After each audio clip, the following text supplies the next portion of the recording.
Hollywood Ryan. Good luck, Ryan. The following show is for mature audiences only. Tri-City Sports.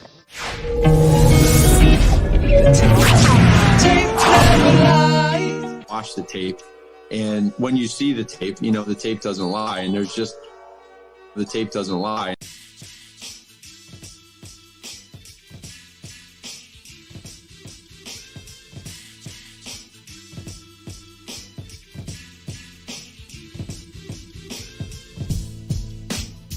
Hey, this is Shayne Matthews, former Bears quarterback. I'm keeping it 100 on the Tape Never Lies Network.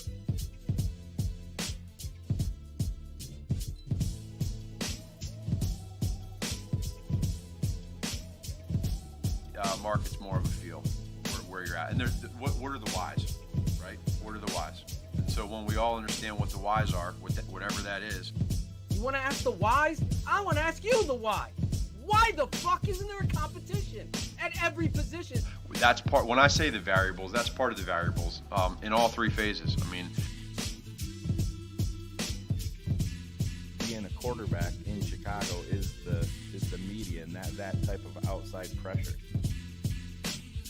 Well, it's a huge city, obviously, and there's a lot of media people there. And there's, the Bears are one of the greatest franchises in the National Football League, so there's a huge fan base. But, as a quarterback, and maybe it's because I'm a coach's son. I've been around the game my whole life. I played for Steve Spurrier, who demands a lot out of his quarterbacks. I played the SEC.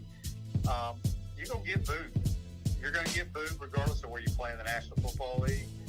You're going to get a lot of praise as well. And sometimes the quarterback gets way too much credit when things go well. Sometimes the quarterback gets way too much blame when things go poorly. How did you come to Chicago from out of Florida? When I didn't get drafted, usually how it happens, immediately after the draft, you get a bunch of phone calls from different franchises, and you try to pick where the best situation is for you. They'll give you some type of signing bonus. I think I got a whopping $3,000 signing bonus.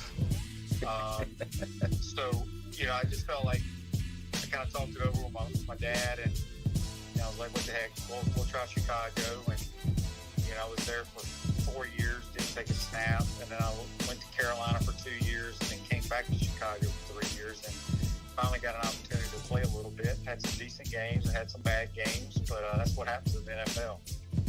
What do you think of an NFL head coach still trying to find his identity after 3 years? Yeah, coaching is a strange job.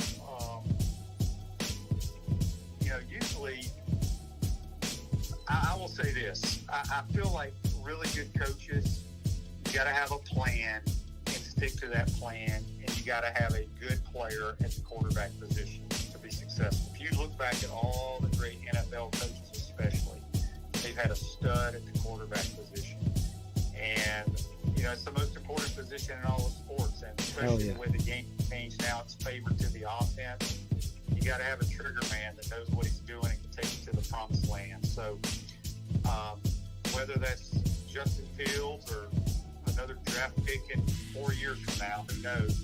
But hopefully he's the guy for the Bears fan base that can take them to the promised land. I'm telling you, as a Connecticut kid, my first ever Chicago Bears game was the New Orleans Saints versus the Chicago Bears, with Coach Ditka coaching the Saints, and Shayne Matthews hitting Curtis Conway in the left corner of the end zone. I was in the stadium. True story, Shayne. I'll never forget it, because I grew up in Connecticut as a Bears fan because of Walter Payton. The quick story, the real quick story. And to be there and be in that Soldier Field around those fans, I remember it very well that everybody started leaving the stadium. It was the old stadium too. And I'm like, what is going on? Yelling at fans. Never give up. I thought this was the city of big shoulders. Never give up. So greatest story. There's like 6 Saints fans in front of me, like 4 rows down, and then a group of like college-age Bears fans there. And all of a sudden, we got a chant going. Let's go Bears. Throughout the whole stadium, you guys were down 2 touchdowns, like you said. Shayne, you brought the Chicago Bears back. Why are you doing that same shit that you're talking about at Cars, and I'm watching the fucking tape, and I'm saying you're absolutely right. You can't go as a coach or a GM and say, Sam's our guy. He hasn't done it yet, and we passed over him for Alex Bars and had him in the practice squad forever. Then he comes in there, plays okay, and it's the fiery type. But we're going to hand him the job and not competition there. You move Iselin out instead of allowing the competition with Iselin, Redmond, and Mustafa. You're allowing politics. It's Sam. Sam keeps getting mentioned by the head coach like he's some sort of fucking 3-year starter in the NFL. I just want to see fundamentals. Wrong steps by Mustafa, snaps on the ground by Mustafa. It's a huge issue. And it's one with which these, Shayne, show it again, please. Politics is over performance with Coach Nagy.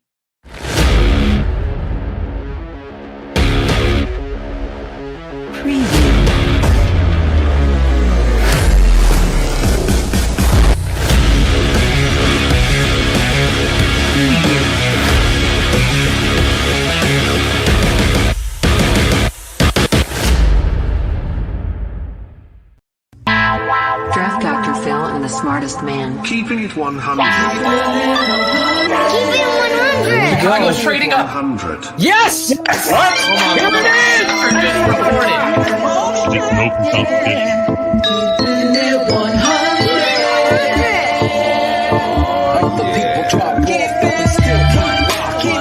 I know we need to run the ball more. I'm not an idiot. Keeping it 100, baby. Keeping it 100. Keeping it 100, baby. Open competition. Keeping it 100. The smartest man. My Chicago Bears select Justin Fields, quarterback, Ohio State.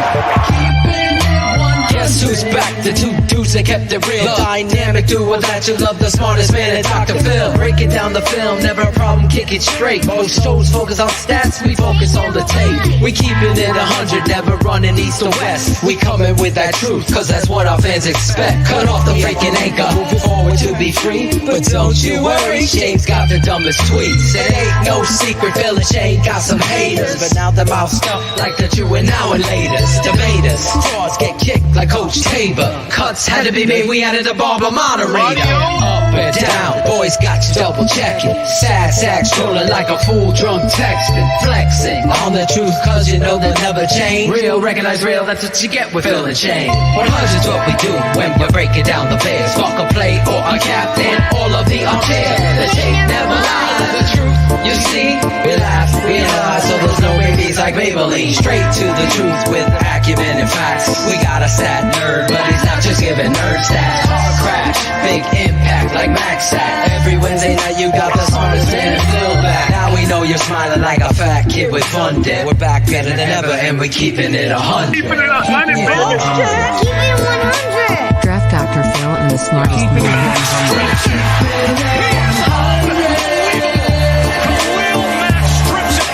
Keeping it 100.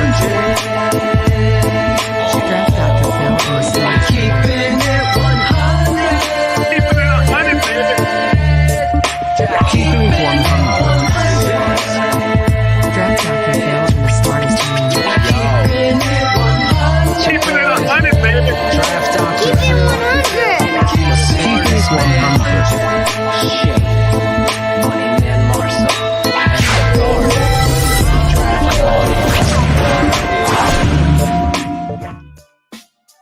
So this is Claudio the Barber, and this is Shy City Sports Keeping It 100. Listen, it's Jesper Horsted's world, and we're just all living in it. This fucking kid went off, 3 touchdowns. What a game. I'm sure that's why he made the 53-man roster. So let's talk about that and the rest of the roster moves and much more with another great show. We got 2 former Bears coming on. We're bringing it back to the mid-90s with QB Erik Kramer and defensive tackle Chris Zorich coming on. So let's bring in the boys, the birthday boys, Shayne, the smartest man, Marsaw, and draft Dr. Phil. What's up, Claudio? What's up, guys? Happy That's birthday to you. You can never get this right. This Don't do intro shit. when- Claudio, don't do shit. I'm trying. I was off cue again. Was I off cue again? A little bit. Yes. Yes. Listen, we'll have to do that. It's all right. Post- 1 year, Claudio. We'll get it fixed by our second birthday. Wait a Claudio. 1 second. year to today. Unreal, guys. Keeping It 100 made its debut. It's weird. Yeah, On that was the September show that 1st. took our live streaming away, right? It was the show. What's It's up, about 100 crew? You guys are strong right now in the chat room like you are every week. This is the birthday show. And what I mean by that, the birth of TTNL show. This is an anniversary like no other. And I'm excited, Shayne, to be here tonight. Obviously, the roster moves. We did a pop-up show yesterday on our patron side talking about possible moves, and the smartest man was calling it. He's taking his shots.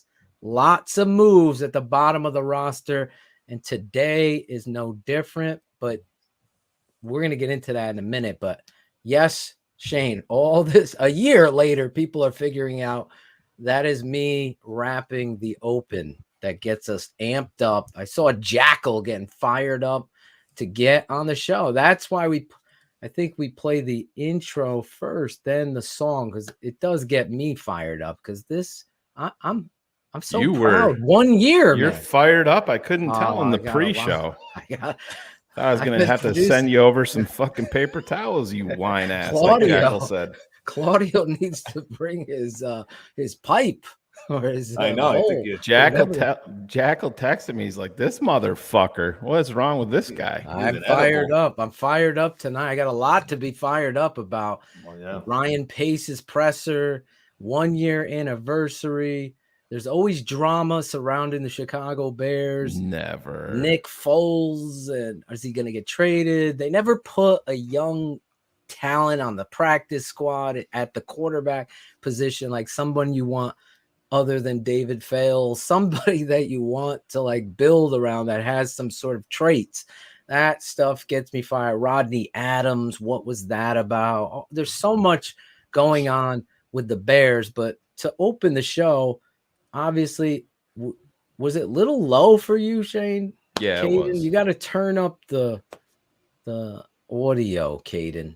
Not to nitpick. He's in college. He's I know. His first slaying week the of college. ladies. He's learning about his calculus homework that he's got to get He's done. in college. His first week at college, we're being hard on him.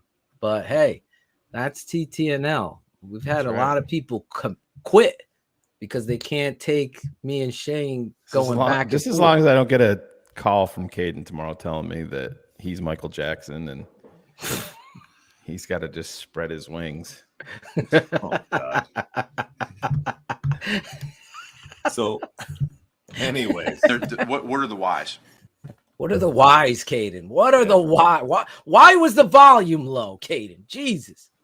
Anyway, not how we want to start the birthday show. He did give When him, I say the variables, that's he give us the background here to set the tone.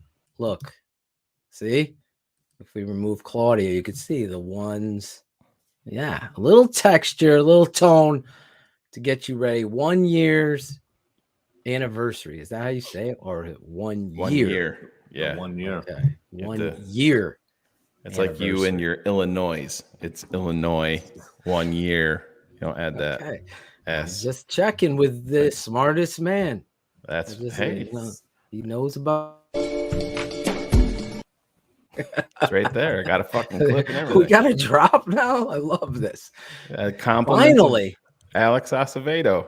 Had to Alex rely on him, Acevedo. and why is that? because you know how it is. oh man, Tell him, Steven. You guys are crazy. TTNL, there's my guy, Cool Kennedy. There he is. All of you guys, in the chat. 100 crew. Yeah. This is a testament to you, Anthony Mendez, Mikel Williams, everybody that has been a part of the growth, sharing, as Jackal would say. Be a friend. Tell a friend. What's up, mother effers? How's everybody doing tonight? The fantasy guru. The fantasy guru. The show is going well. Yeah, tuned in, bro. Good Tuesday shit. nights. Yes, sir. Yes, sir. Me and Tuesday the nights. idiot savant, Steven Johnson. Yeah. Can only imagine the smells coming out of that thing, but Oh my God! Look at Jay Sanders. Nobody here is from Illinois, bro. So you're hello. Where is My that? name is Jay. Ask Phil where that is on a map.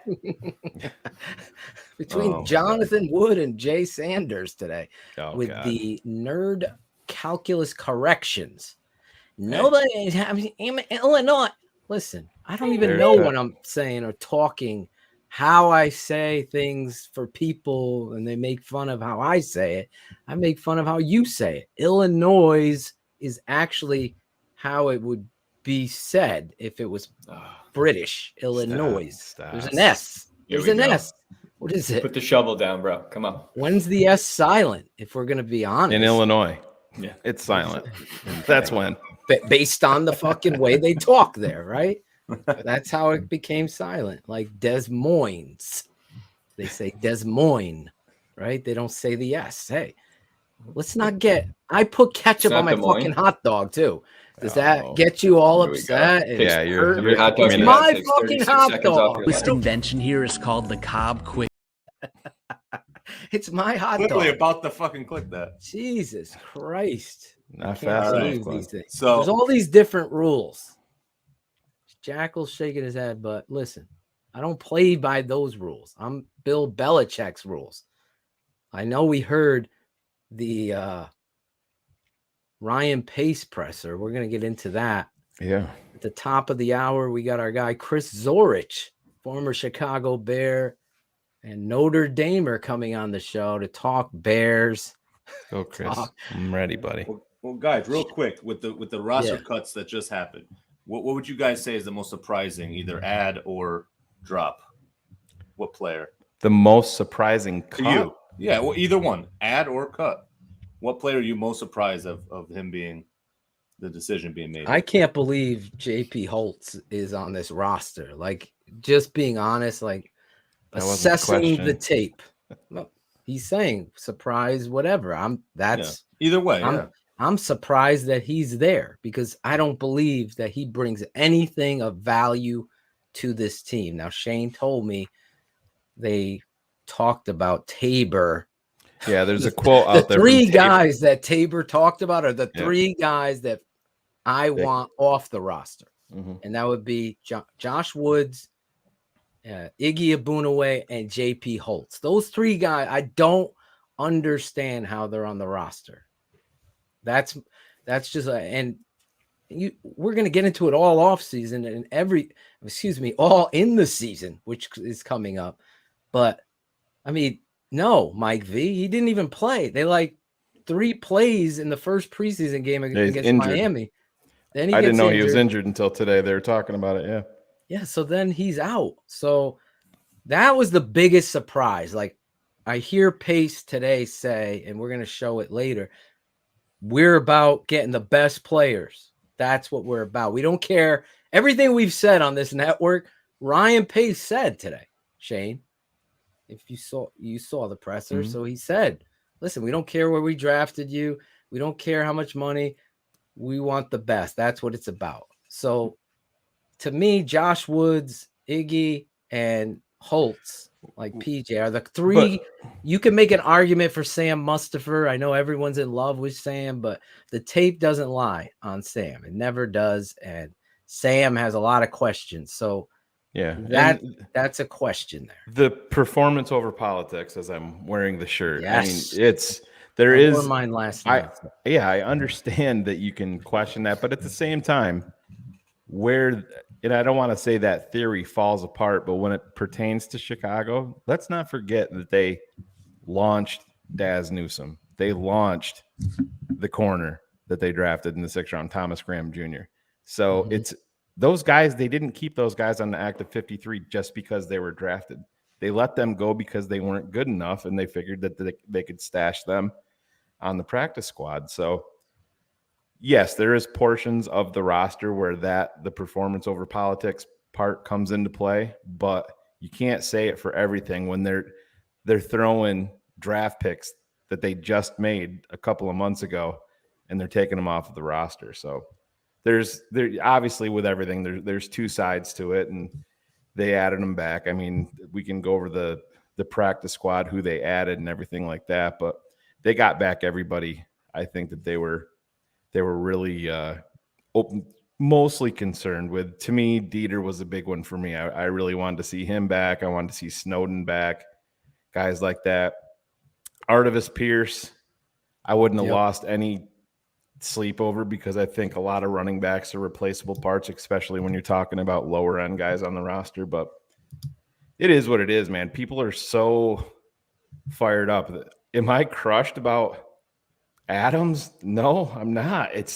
I understand he made a big play, guys, but it happens every single preseason.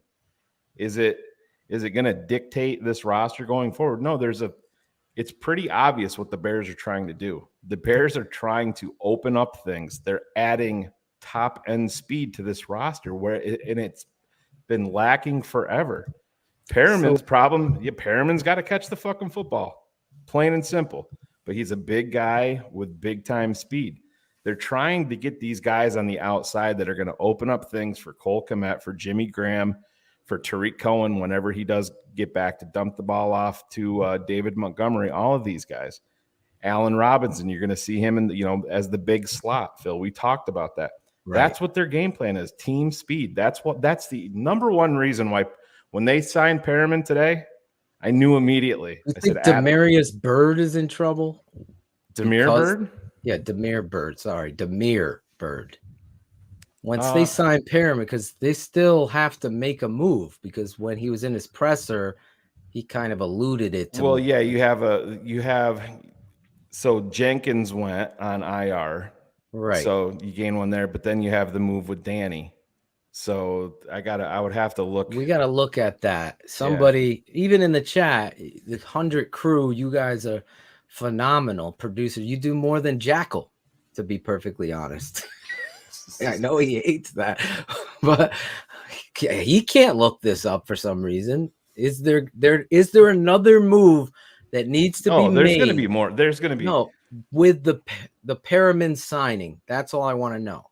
Does it, like, you're playing chess, so to speak. You're knocking off a pawn now that he's gone. So if you sign it, because at the presser, he hasn't been officially announced. That's what I meant. Right, and that's the thing. And this is another big key to roster building that, for whatever reason, people aren't interested in or just don't care, because they see a guy get cut that had a 70-yard touchdown reception, and everybody fucking gets fired up. And I understand it, but you're going to see more moves made after week one, because the way that it's set up is veterans, vested vets.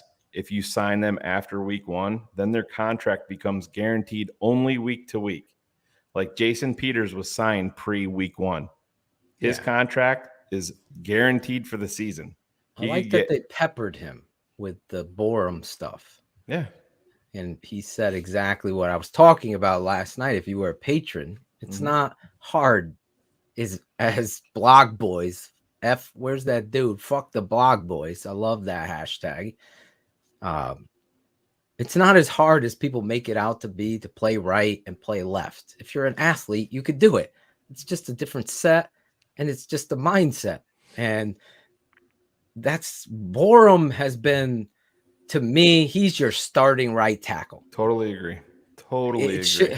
Affetti is your versatile rotational interior play tackle. The athleticism and the confidence and the point of attack strength is there. I know I'm not answering your question more, Claudio, but this has to be said to begin the show, because I know with Chris, we're going to be talking about a lot of other things, but I just think Borum, and again, they have 11 days to prepare now for Well, the and that's Rams. you heard Pace allude to that. It makes things a little bit easier. I mean, you're going to see, we talked about the trades and listen, lower ends of the roster are turned over constantly throughout the season. You'll see, and with COVID too, it's gonna be more. absolutely. Why They have 16. Do you practice remember squads. on this show last week or 2 weeks ago or 3 weeks ago, whenever it was, I mentioned if the Bears were smart, if they released Brian Johnson, that he absolutely should be added to the practice squad. They did that today, and it's smart.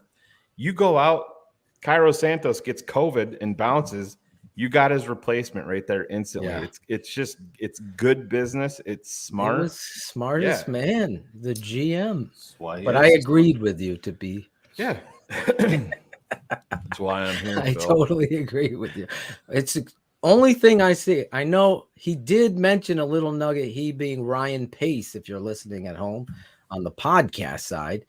Ryan Pace did a smart thing, and he said, hey, we're fighting for those last 3 spots like it's, and I'm paraphrasing this quote, as if it's the first pick in the draft. They're fighting about who they're going to claim or sign to the practice squad. So maybe that's a quarterback, Shayne, with those traits that we were hopeful for. No, I want one. If I was running the team, yeah, I would always have a quarterback on my practice squad. Always.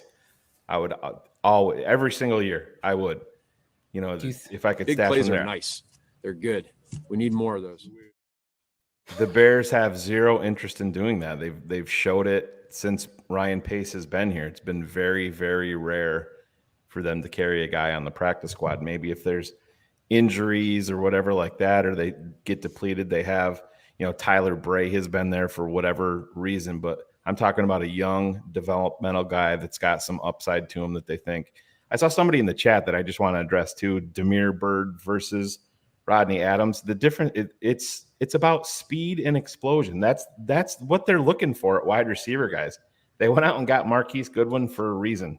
They went out and got Demir Bird for a reason. They went out and got Perriman for a reason. They drafted Darnell Mooney for a reason. This wide receiver core, number one, what they've been looking for, an upgrade, is speed. They have the guy that can do the dirty work. That's a top-end route runner that's got good hands, in Allen Robinson that's got size. They have that. They want it. Phil, you can throw deep, and you don't even have to complete the ball, and it can dictate a defense. Oh, yeah. Tonight we're going to have a former quarterback that could talk all about that. You have to respect it if you have speed out there. And the Bears have had no speed for a lot of years. Now you got 3 and 4 potentially, because I think Bird might be in danger if we ever get that answer about the 53. Because if Perriman's coming here, I believe they're going to move off of Bird, because I heard him mention Mooney, Goodwin, and kind of patted himself on the back saying people are all excited about what we did with Goodwin. Phil, you got to look at it too, is Marquise Goodwin's history has been to be nicked up. So that's another factor here that you have to take into consideration. These guys are going to go out and they get – Marquise Goodwin has always been – I don't want to call him a top-end player. He's always been explosive, but you see him – explosive and talented, tough, and then he's grabbing his hamstring, and then he's gone for 6 weeks. That's been his issue. That's his issue. That's why he hasn't played right now, because they want to take he does no have chances. A year off, so you got to be careful and cautious of that. So I like, everybody should be excited about Mooney. I don't like, we've talked about this on BHL. We talked about it last week. I don't like them bubble wrapping Darnell Mooney as if he's Isaac Me Bruce. either. I talked about that. They were treating him like Randy Moss, and I'm like, he was nice. I know Claudio's rubbed a couple of them out to him at this point. It's crazy. My man. You see HL in the chat is asking where Cameron, he's on the practice squad. HL got added. Oh, Cam. Real quick, what about this guy that they picked up on waivers? Real quick. Simba Webster. Jack They picked will him up get it. off of the. Do you guys Real know quick. anything about what the deal with him or Punt returner. You Just a punt have returner? nobody. Yeah, you. Real quick. All right, we did. Real quick. We got it. Who is doing it? Claudio? me? I was trying to talk. But blame Anyway. Zorich. He was doing it on his end. Not paying attention. All right. Real quick. Real quick. I paused there because this guy, the punt returner, is the guy I'm most excited about that they picked up today. But as we get into that, Simba. listen, The N is silent, Phil. Just like I don't the know. S is silent. in Is Illinois. it the I think so. I think it's what was Simba? it? Simba wasn't N- that N- Webster. Yeah, it's the Webster. Lion King? Wasn't that Simba? Simba. All when you announce him, you play that fucking song. No, fucking we time. don't. We don't play that song. Yes, wanna just for a second, a split second. No, please. No. We're good. Listen, it's the birthday of TTNL tonight, the anniversary. And we have some huge news tonight to share with everybody out there. But our first guest is in the chat. He's in the green room ready to come out. We do it our TTNL way. Every time we bring a guest on. This guy, let me just say this about him. Not only is he a friend, he's also a former Notre Dame two-time All-American, Lombardi Award winner, and he was always the fucking underdog. And in all honesty, as a young kid, Phil Jr. would just root for this guy. And then to have him go on to the Bears was just an amazing thing for me personally. And for him, it must have been everything. But you saw him the first time he came on the show. He's coming back for more and maybe even more. Here he is, Chris Zorich. Bears fans, when you think of toughness and blue collar, you should think of our next guest, an alumnus of Chicago Vocational High School. This guy headed to South Bend with a scholarship in hand to suit up for the Fighting Irish, where he became a champion. After college, he didn't have to move very far, as his hometown Chicago Bears made him the 49th overall pick in the 1991 NFL Draft. Bears fans, TTNL fans, get out your seats and give it up for former Chicago Bears defensive lineman, he's Chris Zorich.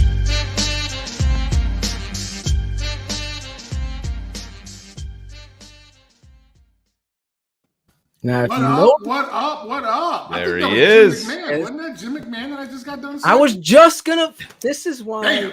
me and you are connected. I go, if you notice who that number 9 was, and I just noticed it now as I've He produced had the that visor shit. on, too. He had the visor on. That was former Bear Jim McMahon that you were just laying on. And then I loved how you did. Apologized after that because I grew up watching them, and I when I went back down, I think I even went to go help him up or some shit. Right? I was like, hey, I'm really sorry about that. He was like, fuck you, Chris. I'm like, wow, okay. You also got up off of him, which is the Yeah. ultimate fuck you, dude. By the way, happy birthday! Holy shit, 1 year. 1 year. What about that? Woo woo! Did y'all have a cake or something? Or did y'all share some stuff or what? Oh yeah, we have the TTNL After Dark party after the show that nobody knows about. Smoke weed every day. All right, well, here's to you guys. Cheers. Thank you so much. What are you drinking there? A nice dark beverage? Is that A an little. adult? It might be a little Jack and Coke Zero. Who knows? Just saying. I love Coke that. Zero. Claude's saying. gonna jump through the screen. Claudio Coke Zero. might steal all your Coke Zeros. By the way, they just came out with a new recipe. I don't know if y'all checked that out. No. This is the red can. What's Are y'all the gonna red get can? for a sponsor? Is it a What's the sponsorship red issue can? or We're it's the working new on it. recipe, man? Oh my God. Now more delicious. See? New recipe. Look at that. Now more delicious. I didn't get this in my fucking area code. Hey, man. Wake up, bro. I'm not from Illinois with a silent S, I guess. Illinois? Yeah, exactly. That's been Phil's move for the past couple of years, Chris. Throwing the S on the end of it. Love it. Listen, I totally forgot about this little little ditty. Remember Jack and Diane? Little ditty about Jack and Diane, two American. You know that song or no? Best they can. Come on, That's man. what I'm talking Come about. on, man. Look at you. By the way, I'm representing. Look at that. you. Come representing I got the TTNL. swag in the mail. Yes. It's the birthday. Look at this. When you say that, Happy first birthday to the Tape Never Lies Network, TTNL. We would like to thank the TTNL crew and our fans. Without our loyal fans, this wouldn't be possible. We would also like to thank our loyal patrons, 10,300 YouTube subscribers. Happy birthday. We're looking forward to providing the very best Chicago Bears content. there it is. The That's tape, impressive. tape never lies. Chris Zorich, I never lie. So should we do it right this second, guys? Shayne, I'd say hell yeah. Why listen, wait any I don't longer?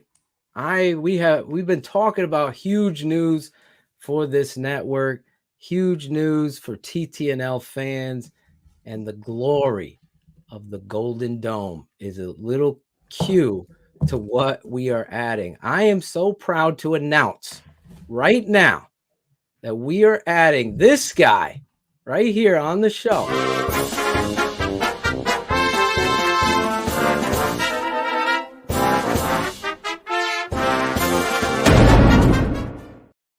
So Monday nights, the Super Poll Show with Chris Zorich, the Super 16 Poll Show with Chris Zorich, right here. This guy. By the way, please don't tell me that's my theme music because I'm gonna have to come up with No, this. that's definitely not. Okay. You just wait, bro. You're gonna love I it. was just wondering. He had a taste. I gave him a I'm taste. just saying, man, you flipped it on me. I mean, I was like, what? At first, I was ready to like. Listen, we sit can't down, give and all of a away sudden, all I'm like, It brings back a lot of memories. That Super Bowl. I went to a lot of Super Bowl shows when I was in college, Chris. Nice. I loved it. There you go, man. And A lot of depending who balls. was We the bouncer, stacked with depending on who was the 16 bouncer at the singles. door, you're all set. This is not going to be that type of show. Listen, let's get into it. Tonight, we're announcing Chris Zorich is a part of the Tape Never Lies network. You see him right here. We talked to the patrons last night. They kept a secret. They So did. good for them. All right. We announced it last night. We're super excited for the Super 16 poll show with Chris Zorich here. Monday nights at 8:30. Chris is going to go live. Take your questions as he runs down his top 16 teams. His top 16 teams. However, Go ahead. I was only able to do this because I was fortunate enough to be inducted into the College Football Hall of Fame. Whoa! What? There What? you go. Whoop, But whoop. it's the combination between the National Football Foundation and the Football Writers Association of America. And every year for I think it's been like since the 80s, they actually put together a top 16 of college football. And I was fortunate enough to be, wait, is that a Coke Zero? Oh, that's the old kind, huh? This is the Cherry Coke Oh, Zero. oh, okay. I was just going to say. I always go Cherry Coke Zero. Okay, I'm doing the Mountain Dew Zero. Oh, we're all doing that's zero. The crack. That's the well, you know. Hold on. After we get to be a certain age, we can't do all that sugar. No, this is But yes, we're I on didn't zero. realize they Zero. had crack. I didn't realize Mountain Dew had crack, sugar-free crack. Oh, bro, Yes. yeah, it's the shit too. It's Oh, I can't. Lord.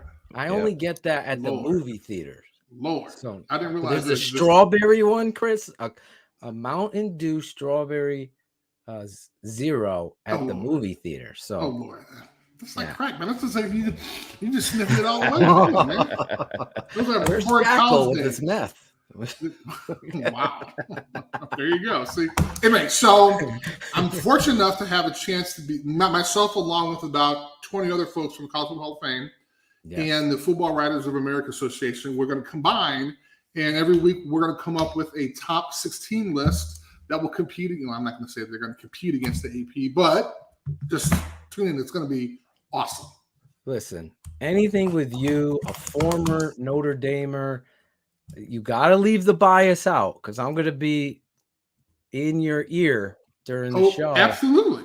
I'm going to be hard on you. I got to keep it. That's what she said. Wait, I got to keep it real? Is that what? Keep it 100. I have to keep it 100? You have to keep it 100. So I can't lie. I can't lie on the show. Yes, that's right. Originally, Chris wanted to do a segment on keeping it 100, and I gotten to know Chris a little bit from being on the show and talk to him and stuff. And I said, well, you get Chris and Phil in a fucking segment, the show's going to go to 12 hours.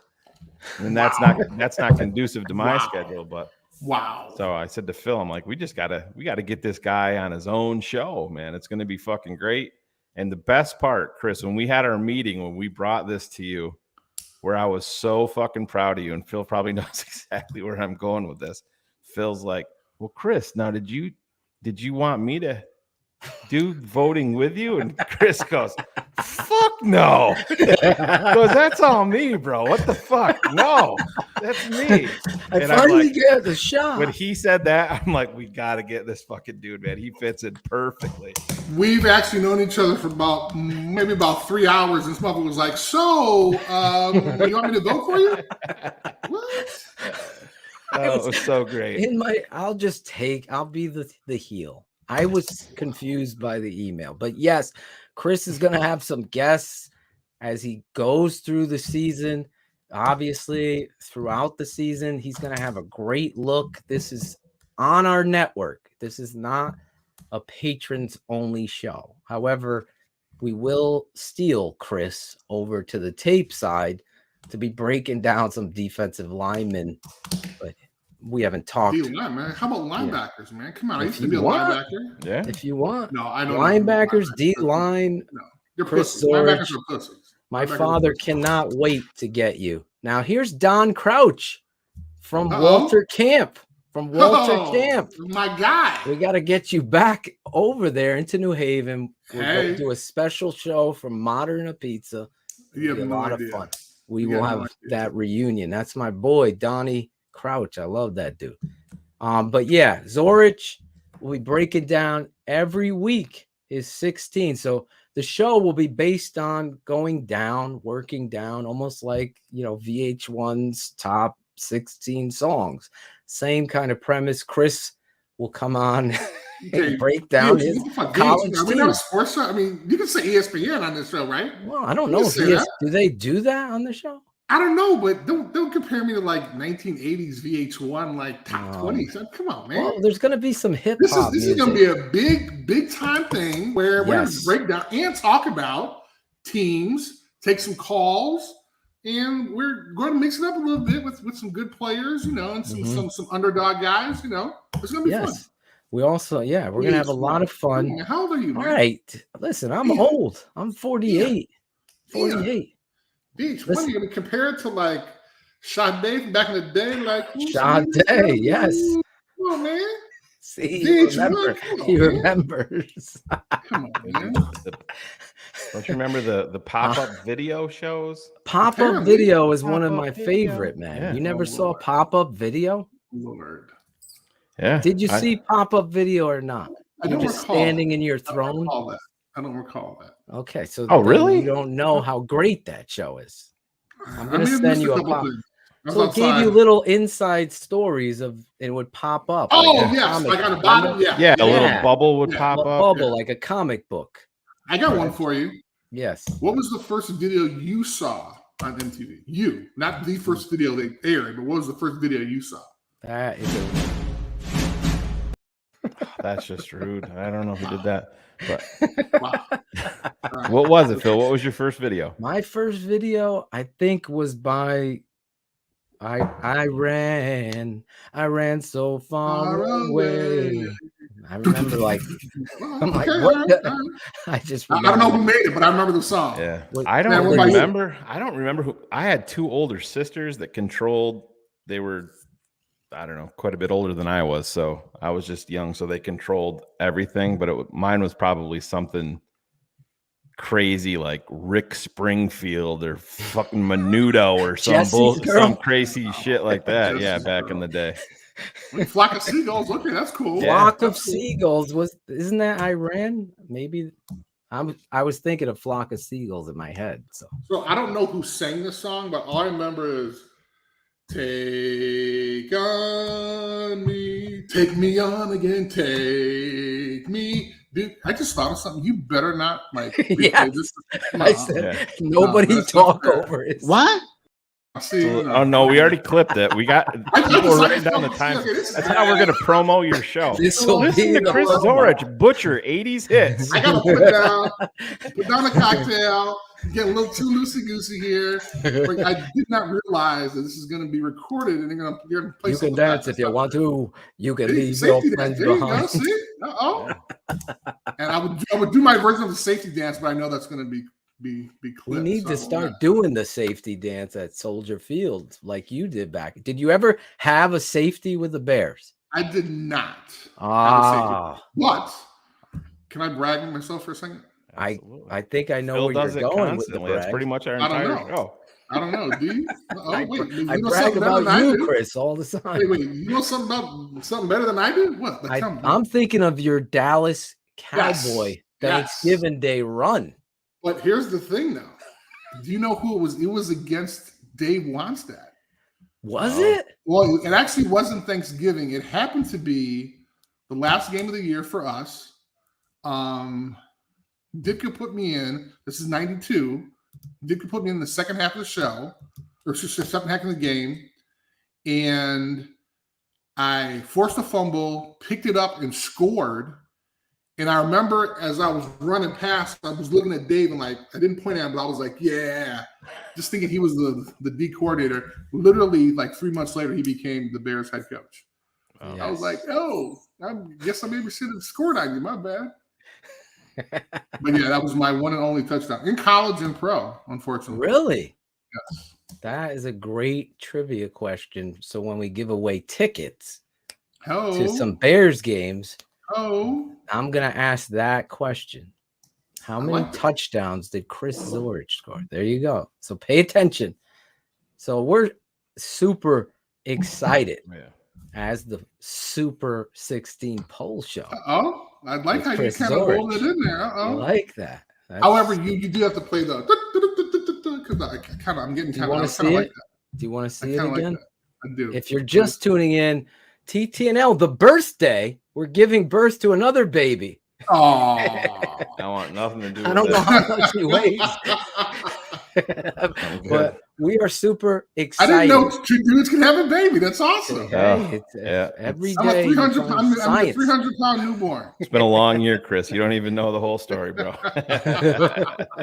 We are super excited to tonight announce the addition, our first round draft pick right here, Chris Zorich to TTNL, the family, the 100 crew. You're going to be supporting him, joining his show, interacting with him Monday nights, 8:30 East, right here on TTNL, all over the place, as well as Chris Zorich's own YouTube channel. Oh. I asked the 100 crew to go over there, subscribe to Chris Zorich's channel as well. Let's get his numbers up. Hello. Right now, we have over 10,300 and some odd people subscribed to our channel on the birthday. And as Claudio said, we have over 1 million views over 1 year's time, I believe. What a great way to celebrate. Unbelievable.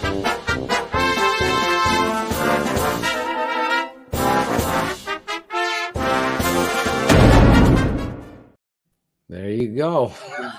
That was Don't worry, Cool Kennedy and me are producing a dope intro song and all the TTNL fun that you guys know. There's been a lot of work. That's why these guys saw me getting all fired up, because I've been talking to a bunch of our talented producers, and Ron G, Caden Whitlow, Steven Johnson with their graphics and stuff and everything. They're going to help me produce to give you the best. Shit. Claudio, don't do shit. I don't know. But just in TTNL way, as you could see, Chris brings the passion, football knowledge, obviously, and just an incredible human being. And what better way to celebrate 1 year anniversary than to announce the Christopher Zorich show on our show? He also does have a podcast. He does. I also, okay, I'm sorry. Yes, go ahead. You can talk about my podcast now. The Zorich podcast, Free Justin. He's talking about Justin Fields, I'm sure. All he right. just subscribed to your channel. See Thank that? you. Yeah, we're gonna help Chris's intro. I just got an intro. I just got a notification. That's awesome. Thank you, sir. Oh, right, it's in real time. This is amazing. Holy crap! But everybody go blow Chris's phone up. Go subscribe. I learned this because unfortunately Phil didn't tell me this, but Shayne, apparently I need to thank you because you're the one who said it needs to be a show, not just a little segment. So yes, why that's what he was breaking my balls. Why didn't Phil tell me that? That's bullshit. I told you this. This tells you everything right here, Chris. I'll play this for you.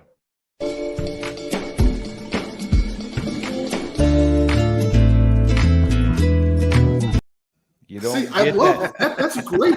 You don't get that music. You don't get that. You gotta earn it, bro. You gotta earn. We can't just give you. I told Ron G to give you some drum line, some marching band. So he gave me like some 1932 like Ron G, like Harvard versus Yale music. To Ron's, that was the last time Notre Dame was relevant in college. There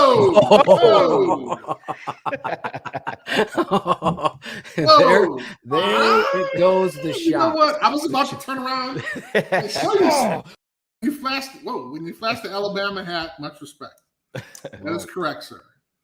There you go. No, man, we are so stoked, Chris. When Phil and I were talking about this, I'm like, dude, this is you fit us perfectly. I mean, the attitude. I still have people coming up to me and they're like, "Oh my God, bro! I tuned in when Zorich was on with you guys for the first time, and like, dude grabs a cigar, fucking lights it with a blowtorch. I mean, that fits exactly what we do here. It's when we say keeping it 100. You're a huge part of that. You're a huge part of where we're going, man. So I am really, really excited that you're part of the family here, and it's going to be great, man. It's going to be a big year. Year number 2 for this network is going to be bigger and better, and we're glad you're a part of it, man. Hey, man, it's all about the team. That's right. Do this. That's it. You do it together. There's been a lot of questions about cigars, Chris. Will you be allowed to smoke a cigar while you're there? It is another one. Cigar reviews. I like that. Yes. Actually, you can blame my wife. I'm actually in my office and I'm not allowed to smoke in the house, but I will smoke in the garage. And I probably will be doing the show from the garage, so I could have a cigar while I'm maybe breaking some stuff down. I don't know yet, but it's a possibility. I like that. So the teasers out there, a possibility. There could be like a great week for Notre Dame, and I could see you in the garage with the cigar, right? Absolutely. And that's not going to be the first week. I can guarantee that. This is the only collaboration that this network stands for, adding great talent. We've added some amazing producers, Caden, Jackal, Cherie. We got Cool Kennedy with the music and collaborating with your boy, DDP. We got Ron G and Steven Johnson producing backgrounds and graphics and everything of that nature. Did he just refer to himself in the third person? Yes, I did. I did. Because is this that's how, my is this how it stage. is? Oh, Yes. just wait, Chris. Really? Just He didn't say anything about that, man. just wait till you come on. He's like, you can give me about 13 minutes and I'll be done with my 14 questions, and then you can get one in, and then I'm gonna butt in and say real before you go, Shayne, just hold up a minute. Real quick. Really, we'll a say. ball hog. Okay. Well, Yeah, let's- exactly. Real quick. Real quick. Chris wants that beat for his. Real quick. He's like, why do I get the Harvard music? The 1932 Harvard music. We'll pick it up for you, obviously. So we kick off next Monday, correct? This coming Monday, or is it Yes, the sir. Monday? No. Are you gonna be ready? Are you gonna be ready? Is what I'm. The season. Yes. Maron. Come on, man. The real college football season kicks off this weekend. Am I right, Chris? Sunday. Hello. Sunday, Chris. Hello. Yeah, I don't know why they moved to Sunday, but yes. Why did they do that, Chris? I had a lot of people. I don't know if it was scheduling or they wanted to be the only show in town. You know, I mean, you know how Notre Dame is, man. Yeah. Did you didn't have any influence on the day? Yeah, no, not at all. But here's the thing, though. Because they're away and it's the ACC, then I think they probably had something to do with it. And I think because it was their biggest game. However, it's interesting because this is me doing my homework. We do have Clemson and Georgia, which that's a 3 and a 5. They're playing. Yes. So, why they moved Notre Dame and Florida State to Sunday, I do not know. But I am not that knowledgeable about the intricacies of Notre Dame scheduling. So take us through a little bit for the fan, why they should tune in Monday nights, 8:30, the Super 16 poll show with Chris Zorich. I know that's a lot of words. But I love it, man. Super 16 poll show. Not the kind of poll song or Shayne was used to, but you know. So talk about it. You're excited about the opportunity and bringing this to this network and what you're going to be doing. Shayne, you are so right. I mean, I'm about to go into my thing, and he's still like telling me how to do, like, giving me directions and stuff. Yeah. See? This is going to be tough. All right, so I'm a huge college football fan. Love college football. Actually, love it a little bit more, but I won't say that out loud. Love the passion, love the excitement, love the pageantry of college football, and having a chance to kind of have my thoughts, my ideas. Now, here's the thing, though. I mean, my poll is going to be a little different than other folks because I'm going to be looking for some intangibles. You know, did somebody's plane get in late? Did they only have 5-6 hours of sleep the night before? And these are all things that can affect the team that a lot of pollsters may not take a look at. Also going to take a look at really kind of what it means to be ranked number one. And I know I talked about this last time. It's really hard. I was fortunate enough to be ranked number one for about 23 games. Whoa, did I just say that? Damn. So I know the pressure, and it is no joke. When we were ranked number one, we were playing teams like Navy and Rice. They were giving us beyond what that they could actually do on the field. So the idea that a team is going to be playing a number one team is going to be important to me. So I'm going to look at that factor. I'm going to look at the factor of kind of what the coach is talking about, right? I mean, can he give a good pregame speech? I mean, all these things are going to be factors for me because those are things that I look to, but more importantly, those are the things that young 18-year-old kids react to. Also, would love to have a segment about kind of like the one underdog guy who maybe had a great week, maybe is not an All-American, maybe is like a 6'1" defensive tackle from Notre Dame. I mean, who knows, you know? But just, I mean, I'm going to be cheering for folks like that, and we're going to be talking about that. So this is not going to be your normal poll show. This is going to be kind of taking all factors in.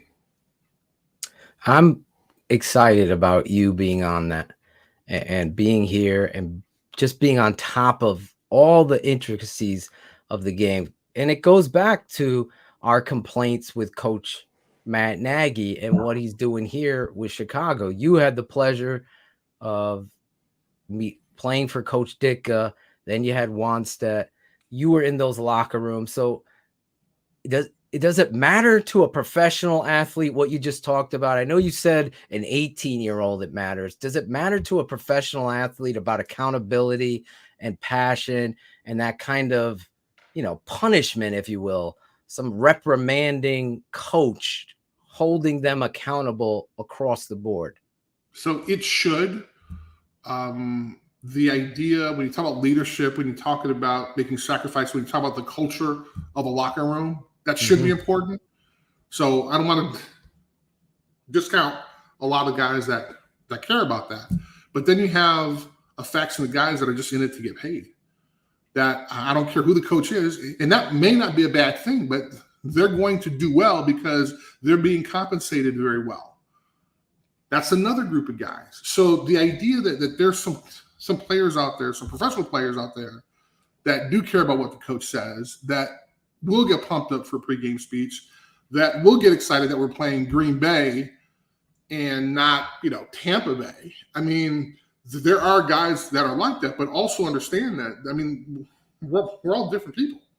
Right. So something that might fire me up, that Mike Ditka says, Richard Dent's going to be like, dude, I heard that for like 10 years. That dude's crazy. He's insane. But for me, I'm a rookie. I'm ready to run through the wall for Mike Ditka.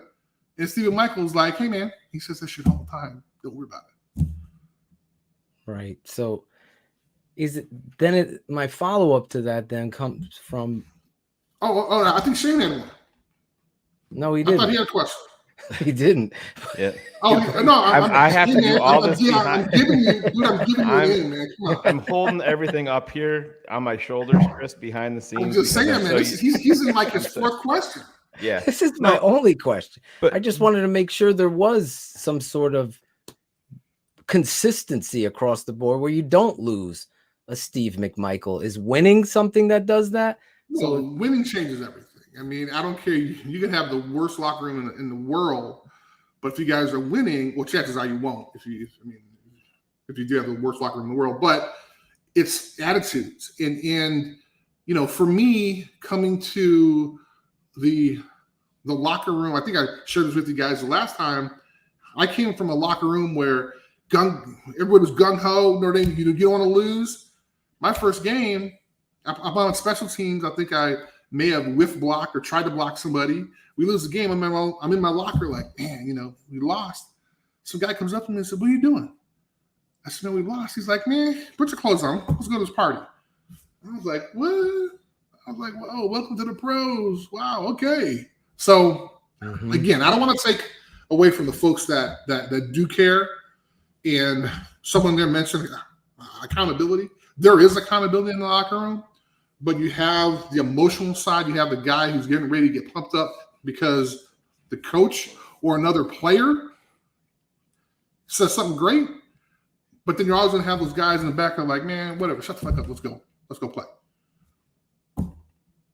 Chris, we like to be interactive here, and I've seen this come up a couple of times in the chat. And I do think it is important to talk about it. I know a lot of guys get uncomfortable talking about it, but you see the shift this year in college sports. And I mean, nobody's dumb enough to think that this hasn't been going on for a long time behind the scenes, but you see the shift where these guys can start to get paid for their likeness and stuff. It's, but we were talking about, college and in high school and things.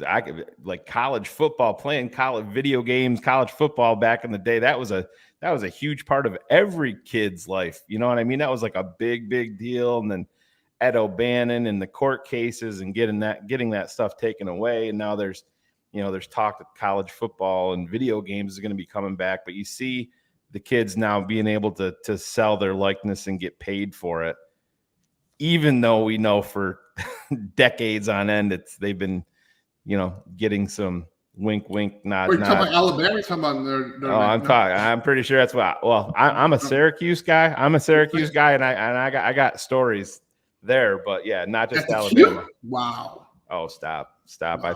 I think you're well aware. But anyways, how do you feel? Do you think it's an about time, or do you like to just give a little pause to that? What are your thoughts on the college athlete being able to cash in on their likeness? So this is a very interesting topic. I actually wrote an op-ed for a local paper, the Chicago Sun-Times, and they aired it about 3 weeks ago. And my stand is that, yes, they should be compensated. However, we, as the NCAA, as the grown-ups in the room, as state legislatures, really held a blind eye to what was going on. We've given them no direction. I think it's a great way for them to get compensated. But what we did on the back end, we allowed the university to kind of walk away without paying anything, right? They're not getting any percentage of the revenue. They're getting whatever they can get on their own. But they're going to do this without any direction. When I got drafted by the Bears, I hired a marketing person. I was 21 years old. I didn't know what the hell was going on, but I hired one. These kids are now 18, 19 years old. And I mean, some folks have a lot of zeros thrown at them, right? I mean, we're talking the whole Alabama thing. I think is hilarious. They talk about the kid from Ohio State. Yeah, this is something that's very serious, and the institutions, the schools can only there you go. The schools can only give you direction, and I say that in quotes. You can't see me, but I'm doing it in quotes. There's only there's only a few things they can do. And that's just unfair because you have kids out there that do have a chance to be compensated for their name, image, and likeness, but they might not have any direction. They might not have parents who understand that. They may not have a family member who understands that. Right. So now this kid is going to go out and he's going to get $1,000 to appear at a car dealership when in reality he may have gotten $50,000. I mean, and that's really unfair to put kids, HL kids, in that situation, again, without direction. And so that's kind of what the article talked about. And at the end, I said, what we should do is give them a percentage of revenue and put it in a trust that they don't have access to until they're 30 years old or older or out of the situation where they're thinking, hey, I just got all this money. Let me go spend it, right? Put it in a trust for them. And then when they get a certain age, then they can access it. Makes sense. I mean, it's a tangled web, man. Like you said, for sure. It's, like I said, I've been to Syracuse games, way back in the day. Marvin Graves was quarterback, before McNabb, and you go to a Syracuse game back in the day, and Donovan McNabb, and you look in the stand, and it's all number 5 jerseys. Or you went when Syracuse won the national title in 2003 with Carmelo. He's a freshman. He's there, and you look in the stands, the dome is rocking, and it's all number 15 jerseys. And the NCAA is just sitting there licking their chops. I mean, they're cashing in on this kid. And listen, we're not dumb enough to think that Carmelo didn't get stuff, and it's not just him, get some benefits that weren't announced or under the table. I think that happens a lot more than people realize. But man, it's that kid himself being so good and being such a great athlete. He had the ability, and now social media is a huge part of it. Chris, can you imagine if you got drafted into the NFL? You talked about hiring the firm to do it. Now you can almost do that stuff yourself if you have the right people in place with social media, Instagram and Twitter and Facebook and YouTube and TTNL network, all of that stuff. It's like you said, it is scary. It's going to be the wild, wild west. But at the same time, man, these kids, this is $1 billion fucking industry, man. Schools are paying for every other fucking sport because of college football most of the times. No, absolutely. Exactly. That's the thing. It's not soccer, Claudio. These kids I can tell you that right now. Take it, just to keep it fair. Justin Fields goes out and gets his knee wiped out.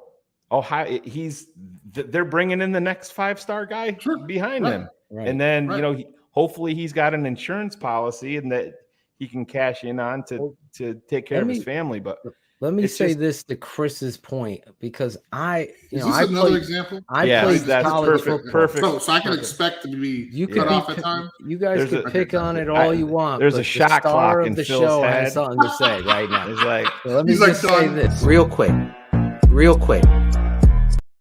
I cannot wait till I have reality, control so I can as do Pop that real quick. When you're playing fucking football, though, to Jim Larison's point, you know, these guys are putting their bodies on the line. Yeah. There's my sons watch fucking kids playing Roblox and Fortnite that are making $1 million off their YouTube channel. Here's a kid busting his ass wherever he comes from. Everybody uses the ghetto. How about the kid from fucking Wyoming that fucking worked the farm? You know what I'm saying? The reality is these kids put their lives and their health on the line. And I feel like part of what Chris is saying is right. But another part of me says they should have access to a stipend weekly that they can fucking go out to the mall, not have Cam Newton stealing fucking, or was it? It was Jameis Winston stealing sneakers. He can go out and buy himself some sneakers. He could be proud of the effort that he puts. I think it was crab legs, but was it? I thought yeah, somebody stole sneakers. Remember that story? I remember this whole big thing. Anyway, it probably was Cam then. I just remember. Phil, but so is this how you do it, Shayne? So, hey, Phil, check this out. Is that how you do it? Yeah. Yeah. Okay. Real quick. You guys say real quick. I'm sorry. Real quick. Hold on. Real quick. There you go. All right. They do have access. So they have what is called cost of attendance, which is new. And then last maybe this 5 is a years. part of this is a new thing. I've never heard of it. Yes. Wow. This has nothing to do. I can't wait till I get this control. This has nothing to do with the name, image, and likeness. This was way before that to assist kids who needed pizza money, everything else. What they decided that the NCAA allowed them to do, each school has come up with a number that they say, hey, this is how much it costs for our students, not student athletes, our students to attend this institution outside of tuition, room, and board. So each school has a different number, and the student athletes now receive that. So now you can, I think it's anywhere from like maybe $3,000 to like maybe $6,000, but they get that a year to. Is it like a weekly thing, Chris? Because Depending I on remember being on at what- the ATM and hoping my mom put some money in my bank account. Right, but that was like You know, 30 years ago. So I Yeah, think, it was you know, 19. I think it just changed a little bit. I'm surprised they had ATMs back then too. They did. Really? It was the They were first. huge. They were huge. They took. They were They were giant. like the size of a room. Yeah. They were big. They were the size of the bank. Yeah. And if you fucking messed up the code twice, it would fucking done. destroy it. They take It your would be like- card. You would hear it crunch. It would be like Captain Crunch. You were like, fuck. So you had to know your Woo. pin or you were fucking done.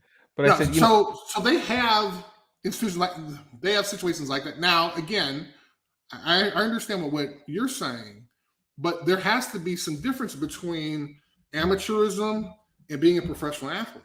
Mhm. And I don't have that answer, but let's come if we are going to allow student athletes to get name, image, and likeness to be compensated that way. Let's give them the guidance for it. I mean, we got kids out there that are doing, Snapchat or, they're filming themselves live, putting on some shoes or doing something, only getting paid like $50. Like, hey, hey, take a picture of drinking this coffee and I'll send you $100. Well, if the kid's like, this great receiver, this great defensive tackle making all types of plays, I want to do that sometimes. I'm going to say great receiver and then great D lineman. I'm going to say great quarterback or then this stud offensive lineman. So I'm going to throw that in there. So all of a sudden, he could make thousands of dollars, but, everybody they're not going to drink the same coffee this kid's drinking or sports drink or sports mix, whatever it is. And do get compensated $150 when it should be compensated tens of thousands of dollars. That's the problem I have. So, I mean, because, and this is the last part, I promise, Phil. Because not everyone is the Alabama quarterback or the Ohio State quarterback. You still have, 104 guys on the team that aren't getting millions of dollars, aren't getting tens of thousands of dollars. And so I think one of the big things we're going to see, and no one's talked about this, I talked about it in my op-ed, what are the coaches? I mean, what's the locker room going to be like? If we share the same locker room, we play the same position. You get $10,000 for something, and you're not even a starter, and I get $100 and I'm a starter. I'm pissed off at you. Mac Jones, baby. There we go. See, But it's that's the thing too. And you look back at it, and not to bring up Syracuse, but that's what I'm familiar with. Boeheim went out and had an endorsement deal with Nike. Yeah. Boeheim's not going to have that endorsement deal with Nike back in the day if Carmelo Anthony's not there. So Boeheim is cashing in on that. Absolutely. The kids get Nike shoes, and he's getting fucking paid. And only get a certain number of shoes. They don't get unlimited shoes. Right. They only get exactly. like 6. Only get 6 pairs. Exactly. Oh, they only get 6 pairs for the or team? something like that. Yeah, it's limited. God. It's like Chris. It's not like But they were doing this shit with Craig James and Eric Dickerson. He's going to the fucking Corvette. So I got that shit always was looking at. I got a story about Hofstra at Derek 1AA. Coleman. I got a story about Derek Coleman. This is how far I go back with Syracuse. Back from he was a freshman in 1987. I probably shouldn't even be sharing this much of it, but it would. I'll tell you guys off air. This is 19. It's unfucking believable. Keeping it real, baby. Yeah, and it's keeping it 100. I'll tell you guys off air. Say it right. I don't want to get people I got the shirt. in trouble. Yeah, read your shirt. I mean, it just shows you how and it goes way before 1987 and stuff like that. But it's like I said, these kids. Trevor Lawrence at Clemson. I mean, that's Clemson football. You know what I mean? At this point, and you're telling me that I always laugh at these video games when remember the college football, it would say like QB7. It wouldn't have their name and shit like that. I'm like, it was you'd have to wait like a week for some nerd to go out and create the roster, and then it's now it says Zorich on it, my defensive lineman at Notre Dame and shit like that. And it's I don't think that there's going to be any perfect system. I saw somebody saying you got to base it on their fucking grades. Not sure if they fucking know, but not to go back to Syracuse. Carmelo Anthony never went to a fucking class after November his fucking freshman year. Never went to one. That's a shame, man. That is absolute basketball. That's a whole different. I mean, college basketball. That's a whole. That's the AAU system. Oh my god. That's it's not even fair. It's beyond toxic, Chris. It's beyond toxic, and I mean, you see it filtering down, and it's not just basketball and football. You see it in sports with kids. I mean, geez, there's kids that are. How many kids have we seen commit to a school that are 12 years old, 13 years old? It's crazy. Kobe Bryant, his daughter, look how young she was. Unfortunately, that tragedy, but she was signed, sealed, and delivered to go to UConn, and she was 12 years old when she passed away. You know what I mean? And it shows you the outreach, and that's the stuff about, and this is what I talk about. Imagine the stuff you don't. Imagine the stuff that you don't know about. Yeah, exactly. It's crazy. It's unfortunate that it gets in the way of doing something right, but that's life. There's gambling organizations correlated to the mob. We've seen games thrown. You've had referees in the NBA get caught out. A holding penalty can change the whole tide of a football game. Sure. I have blog boys fight with me on that. I'm like, Khalil Mack is getting fucking held by 3 guys, and then they're stat scouting. Well, where's his sacks? Where's his sacks? He's getting held by 3 guys. You're watching the fucking tape? No. That's why this network exists. That's why it's the birthday show, and that's why we have a guy who's played the game, who's been held before, and he's yelled at a fucking ref and said, he's holding me, for God's sake. We're in Green Bay. How many times are you going to allow this shit to go down? And you know what he did? He laughed. Exactly. And it pissed you off. It just made you shake your head. And it's unfortunate that those things enter the game with money. But I have a simple solution to this. It's like the American Idol. Okay? That's a reality show. Football is the greatest reality show. It's the best athletes in the world, bar none. Okay. I don't care. The soccer guys come out. He's 180 pounds and he's so fast, and they get the most money. This guy's 6'3", 298 pounds, running 4.5. Okay. And he's an athlete on top of it. If you're on the side, Chris, you can attest to this. I've been on the sideline. I've never played in an NFL game. I can only imagine. But the speed and the power, the strength, all the things that determine an athlete is out there.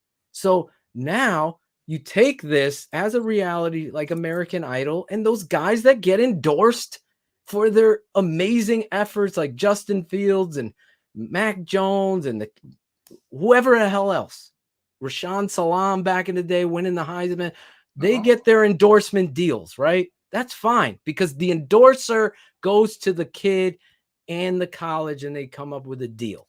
They're not going to go to the fourth string tight end, but the fourth string tight end that's busting his ass, everybody walking through this door at Oklahoma, Notre Dame, Iowa, it's all the same price that you will get this stipend.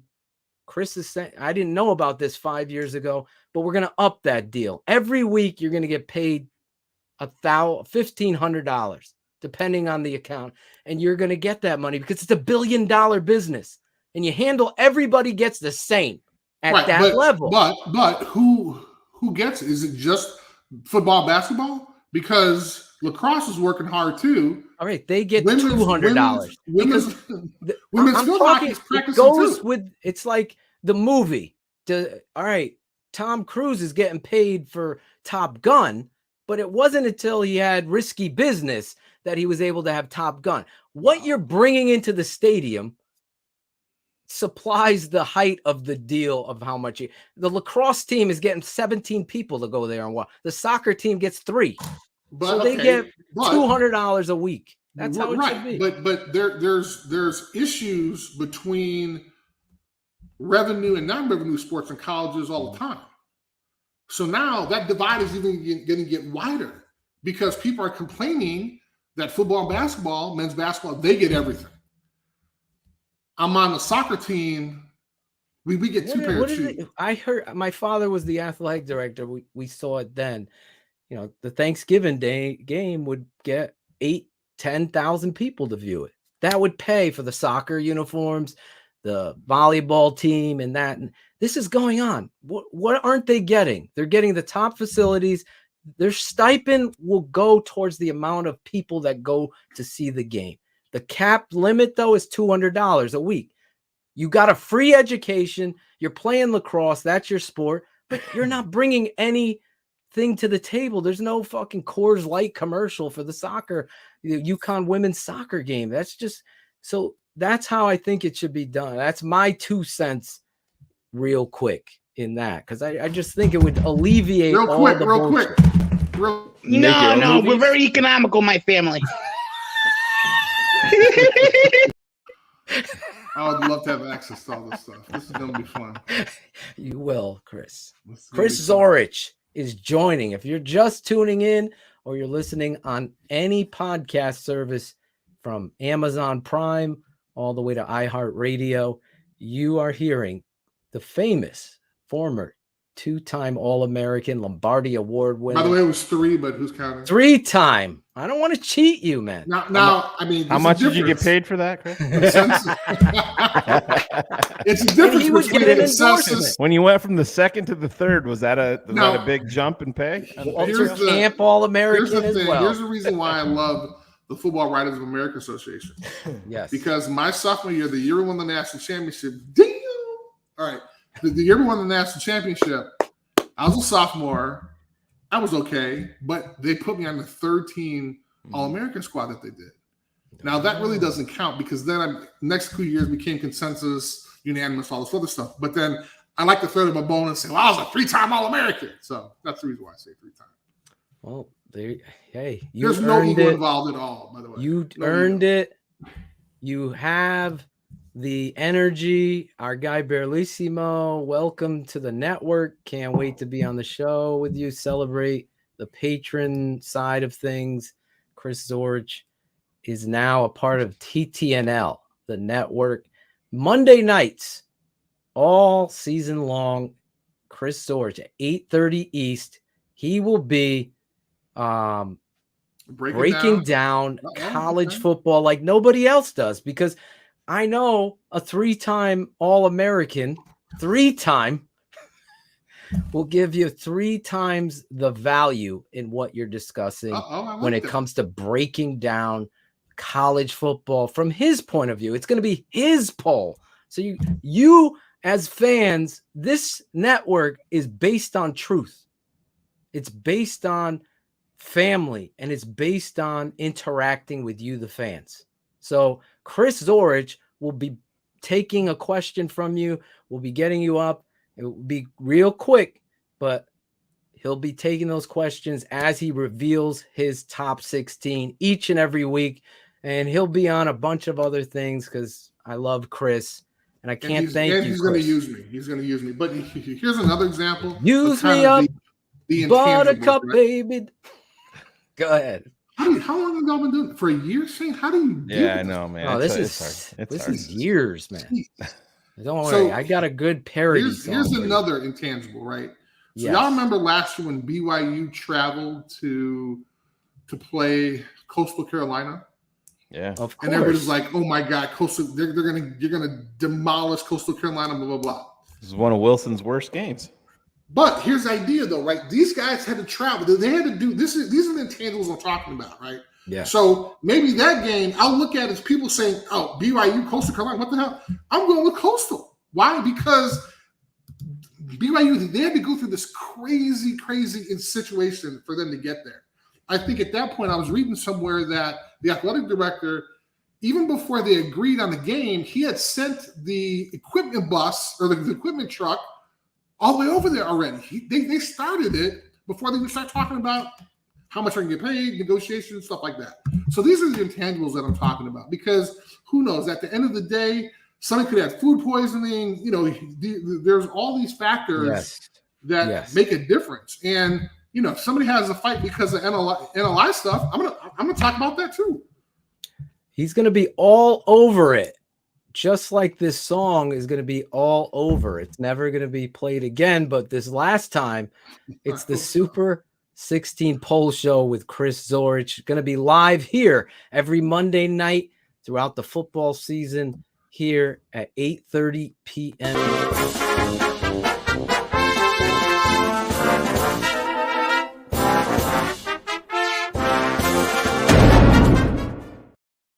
There you go. It better be so different, dude. Oh, when Zorich goes marching in, don't worry. We're going to be hip-hopping it up for your open. Our guy, Cool Kennedy, and I have been producing a song, and I know you got a taste of it, but it will be debuting this Monday night. Labor Day night will be live on the air. Me interrupting Chris, arguing with him at some point, I'm sure. Because I'm sure if I got some controls, man, I'll be like real quick, my ass. Chris, thank you so much for coming on the show, talking football with us, and announcing the breaking news here, the huge news. Chris Zorich is a part. Look at him rocking that swag. Show him again. TTNL, baby. Keeping it 100. I'm going to put a sign on my monitor that says "Keeping it 100," not keeping it real. On. I like that. I get my hands slapped every time I say it. Well, we know. Hey, you know what? I'll have a swear jar right here. We'll spell it out. What? What? That Notre Dame education. We'll pound it into your head. There you go. Wait, which one? The undergrad or the law school? Which one are you talking about? That's not good. Just making sure. You don't need to know how much you got paid to keep your education going there. Just making sure. Because that big one in the middle says law school, by the way. I don't know. There you go. Okay. We'll take it. Chris, if you want to hang around, you can. Your former teammate is coming up next. Those of you tuning in live, or you could just say hello to him, because I know you told me you have a busy night tonight. I can't thank you enough for jumping on and being part of this network. Coming up at the top of the hour is former quarterback Erik Kramer up next here. What's that? I said, all right. Oh, okay. I didn't hear you. I was All watching right. your game tape today, building your intro for your show, and You sure pulling. it wasn't? No, definitely. Oh. It's more hip hop. Are you sure? Do you want me to play a little taste of it? No. Okay. You don't have to wait. But I'm just saying I that want was you to like have... that was beyond. Like I was prepared to be like, and I'm like, I mean, I was just unexpected. Ron G is going to be feeling bad that it was unexpected. He didn't hammer the hip hop there. Anyway, I love you. Monday, 8:30, Chris Zorich, the Super 16 poll show with Chris Zorich here, 8:30 East. Thank you, Chris, for jumping on. Thank you, sir. God bless you. Thank you, guys. Absolutely. I'm going to stay on for a little bit just to say hi to Erik, and then I'm going to bounce.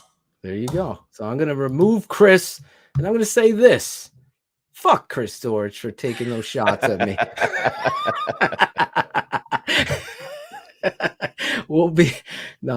I love Chris Zorich, and as growing up in Connecticut, Shayne, and you being in upstate New York, we grew up with these two guys. Oh yeah, big time. It's kind of surreal just keeping it 100 like the show. Chris, write that down. Keeping it 100 on the show. The numbers that screw them up. Those triple digits fucks them all up. I have so many, but I'm not going to take a shot at my boy. I love Chris Zorich. Monday nights, I'm excited. But growing up, that was, I'm a 18, 19-year-old watching 19. No, actually, I was 20-something at 95 watching this team when I really knew the game and was playing the game. It was just amazing. We were talking about it today. We're like, oh, man, we have an offense. And then it just happens. That's the year the Bears defense, Chris took it back. Yeah, way to go, Chris. Wasn't Chris's fault. If you're listening live, Chris fucking Zorich. He would have been 2 inches taller, man. We would have. Listen, I gotta say, we're gonna do this right now in our way. This guy walked on into the NFL. Last week we had his competition, but really it was Erik Kramer that showed up, and I told the story to him in email. I'll say it this: as I was a receiver at Hofstra, I used to play spring league football, and I'd play quarterback in the spring league, and we won. Just for the record, Chris, with my team, we beat everybody, including the football team, with our freshman football team. If one of my teammates is there, could verify. But every time I would throw the ball, I'd just yell, Kramer! Every time, and it got everybody so fired up because everybody knew I was such a big fan of Erik Kramer. Let's bring him on in the TTNL way. As fans of the Chicago Bears, we know all too well the struggles this franchise has had at the QB position for, 102 years. This guy was a bright spot and made a mark as the Bears franchise leader and most passing yards in a single season, most pass attempts in a game, and most passing TDs in a season. That 1995 season was a lot of fun on offense. The defense, not so much. Bears fans, it is our honor to bring to you a former QB of your Chicago Bears, but most importantly, a guy that is willing to share real-life struggles with you in this open forum. Please stand up and let's give him a proper TTNL welcome the only way we know how. He's Erik Kramer.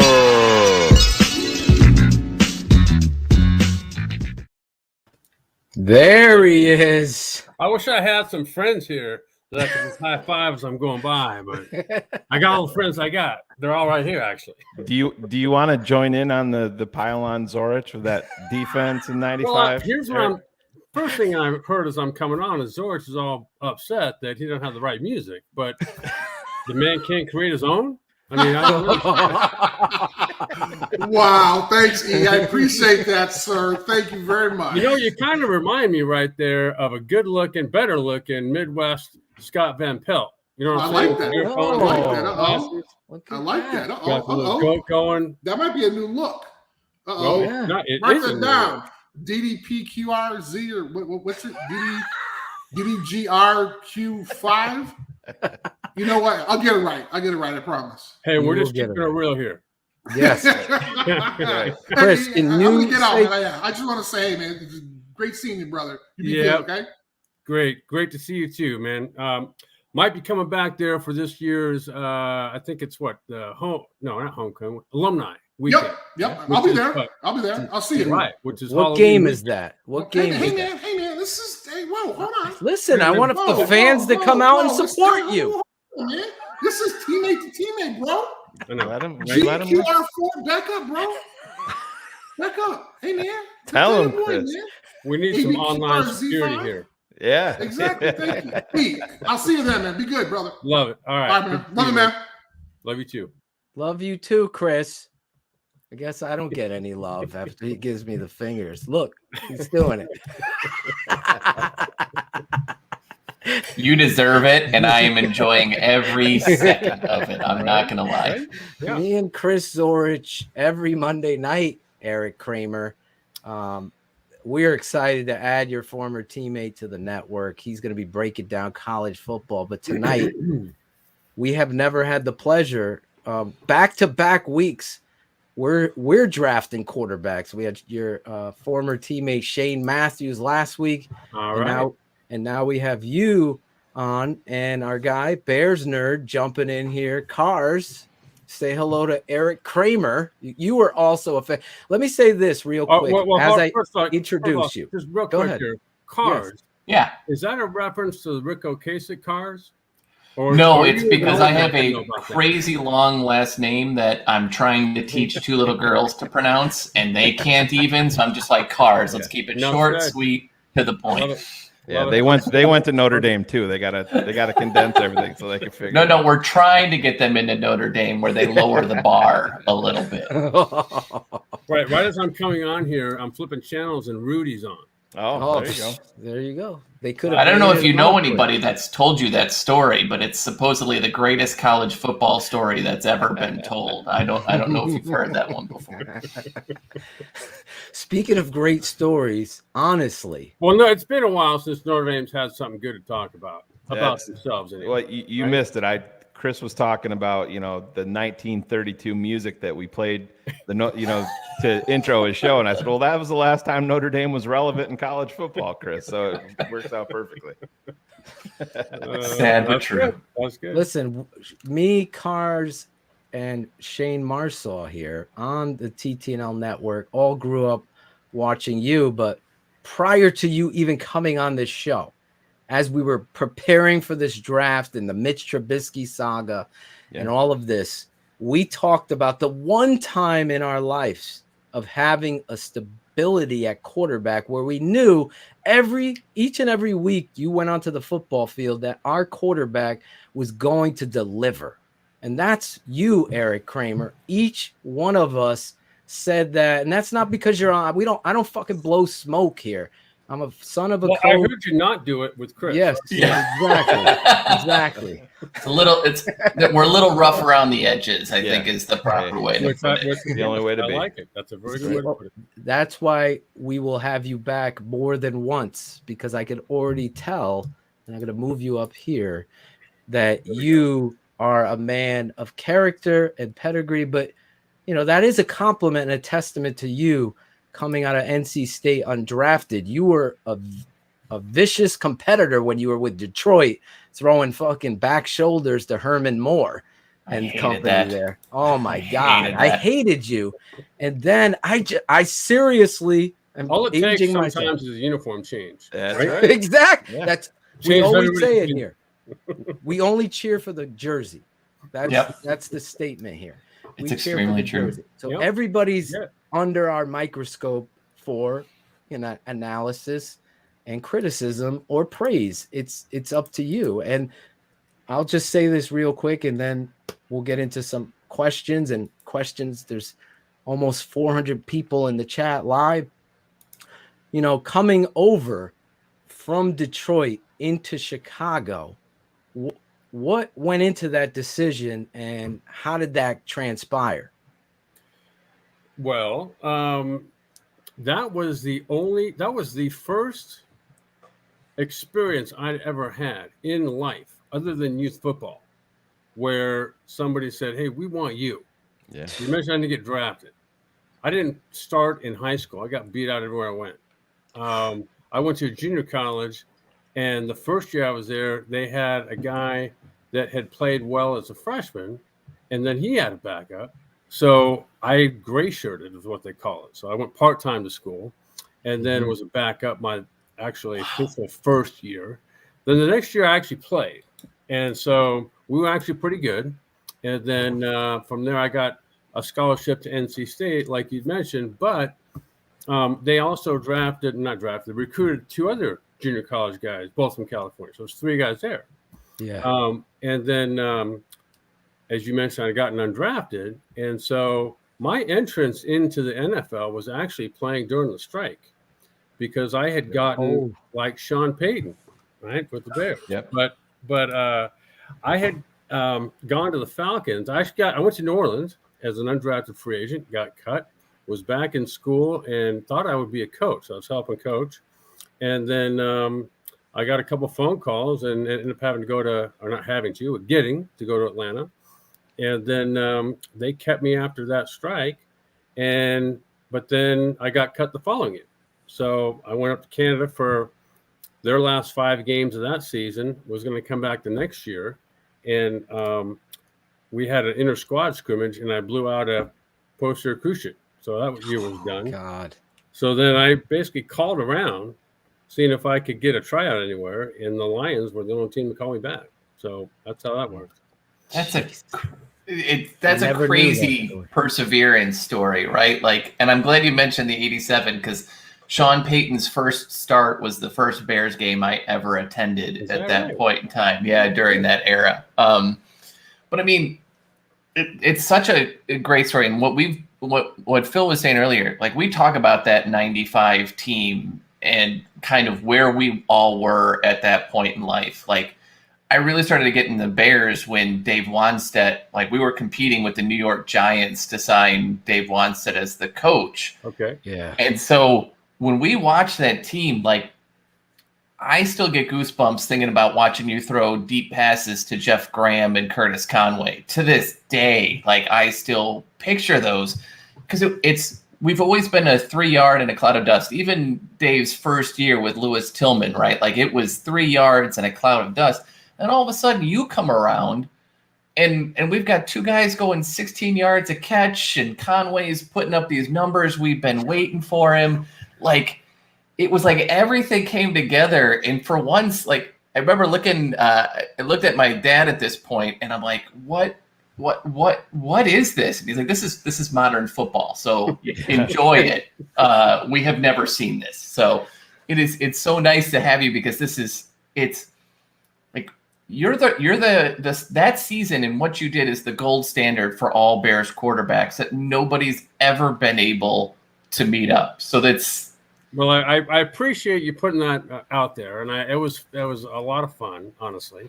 But it just happened where I think a number of us started just to understand what was going on. Me, importantly, So I was here the year before and had gotten hurt, and then Steve White came in, played well enough. We made the playoffs, but then it was really that second year I was there that things started to click. It's funny how when I first got there. I didn't know what this offense was called. My only experience in the NFL of any significance was with the run and shoot, basically in Detroit. Oh, yeah.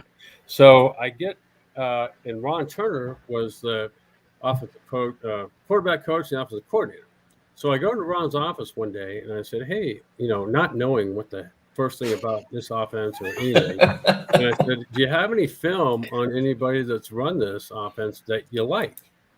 And he's like, "Yeah, hold on a second." So he looks underneath his desk, and it's back in the VHS days, and he puts 5 VHS tapes on his desk, and he says, "Here, take these home, Go check him out, and then tomorrow we'll talk about it. And it was all Joe Montana. Everything, it was basically 5 hours worth of cut-ups of Joe Montana. So I had no idea that was the passing game we were running, but it was. And so it took a little ways to figure it out. And I guess what it made me think of is how, like, when you put all of the reads together and knowing all the protections and the timing and defenses and all that, and then to put it together like Joe Montana did. Yeah. He made everything for so long look so damn easy. What I can tell you right now, it's not. And so that was impressive to me. And so, yeah, to be a part of that, like I said, I think it was a group of offensive, not just players, but the coaches as well. I mean, they put a good bit. The way I would describe that offense scheme-wise was it was Dallas's running game with the 49ers passing game. Okay. And so, it was a power running game, and we were pretty good at that too. And and it lent itself to be a good play action game as well. So it was a lot of fun. And nobody of significance, as I'm thinking back about it, at least offensively, got hurt for any length of time. And so yeah, it was just a really fun time and a fun season.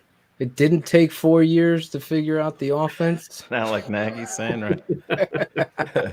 They had 6 play calls, Phil. That was it. And it's like this time we're just going to run it left. I'm sure it was just. They're good. We need more of those. It's just like Tecmo Bowl taught us. It's just the same plays, and we just flip it left to right. He just told you. Tecmo Bowl, but without Bo Jackson. Like you're the other. Right. Exactly. You're going to lose no matter who you get. That's true. Eric, speaking of the Bears, do you have time for me to ask you guys a question? Absolutely. Where do you stand on the whole Justin Fields, Andy Dalton? Oh my God. I'm going to jump off the screen. Phil's going to go for the next hour. It was really nice to see you. I think I can speak for everybody and just say, just put him on a timeout. I just think me, myself, and I think Phil and Cars are going to agree with me. Listen, to me, he gives you the best chance to win the way that this team is currently constructed, especially with the offensive line.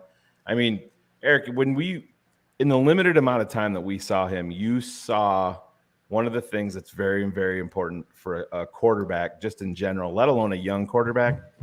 He made players better. Guys but you saw a guy like Adams go out there and shine, and the Bears cut him today, and people were excited about him. But he just brings. I think the players know it. I mean, you saw Jesper Horsted have the game of his life in the preseason, right. And they interviewed him after the game, and they talked about that pass right before half, and his response was, "That's the power of Justin Fields." That's like your 4th string tight end saying that. So what do you think the top end guys are going to say? It's that kind of is what I wanted to ask you, and it kind of goes hand in hand with this. So your 95 season, it baffles me at this point, and this is obviously nothing against you, but with you still being the standard bearer, and it's not 30 touchdowns. It's not 4,000 yards. I mean, When you see the Bears go out and get a guy like Justin Fields, do you as a former Bears quarterback be like, oh shit, there goes, those things are probably going to be going out the window here finally? Is that something that ever goes through your head? Because it's not at all. I could give a rap about any record of any kind. But I'll just say that when they drafted and moved up to get Justin Fields, I actually was a little nervous, not because of what you just mentioned, but I had not seen enough of him actually in college to really make an informed, have an informed opinion. So what I did see was there were things that it looked like he would have wide open guys, and they would be, instead of wide open when they caught it, they'd be having to come back for a ball. Or they'd have to reach behind. You know what I mean? That went almost like, I hate to point him out, but like what the things that I saw in Trubisky that didn't add up to long-term success, the way I looked at it, was his feet and eyes didn't kind of go from, like in a fluid way from one to da, da, da, da, da, like in an anticipation, reading the defense type of way. And that's what I thought I would see again with Justin Fields. So I was pleasantly surprised and excited in the preseason to see exactly what I just mentioned I didn't see prior with Trubisky. And so for a guy that's really not had a ton of experience, was one of the best high school quarterbacks coming out, and then ended up going to Ohio State where he flourished, I'm very impressed, honestly, at this point. Now, here's where I'm going to probably get, if we're all in the same room now, right now, I'd either be getting my ass kicked or getting eggs thrown at me by you guys. I think the Bears and Nagy are making the right decision. How they're getting the point across might be a little questionable. But I think that, their week one opponents, the Rams, are fairly good defense on the road.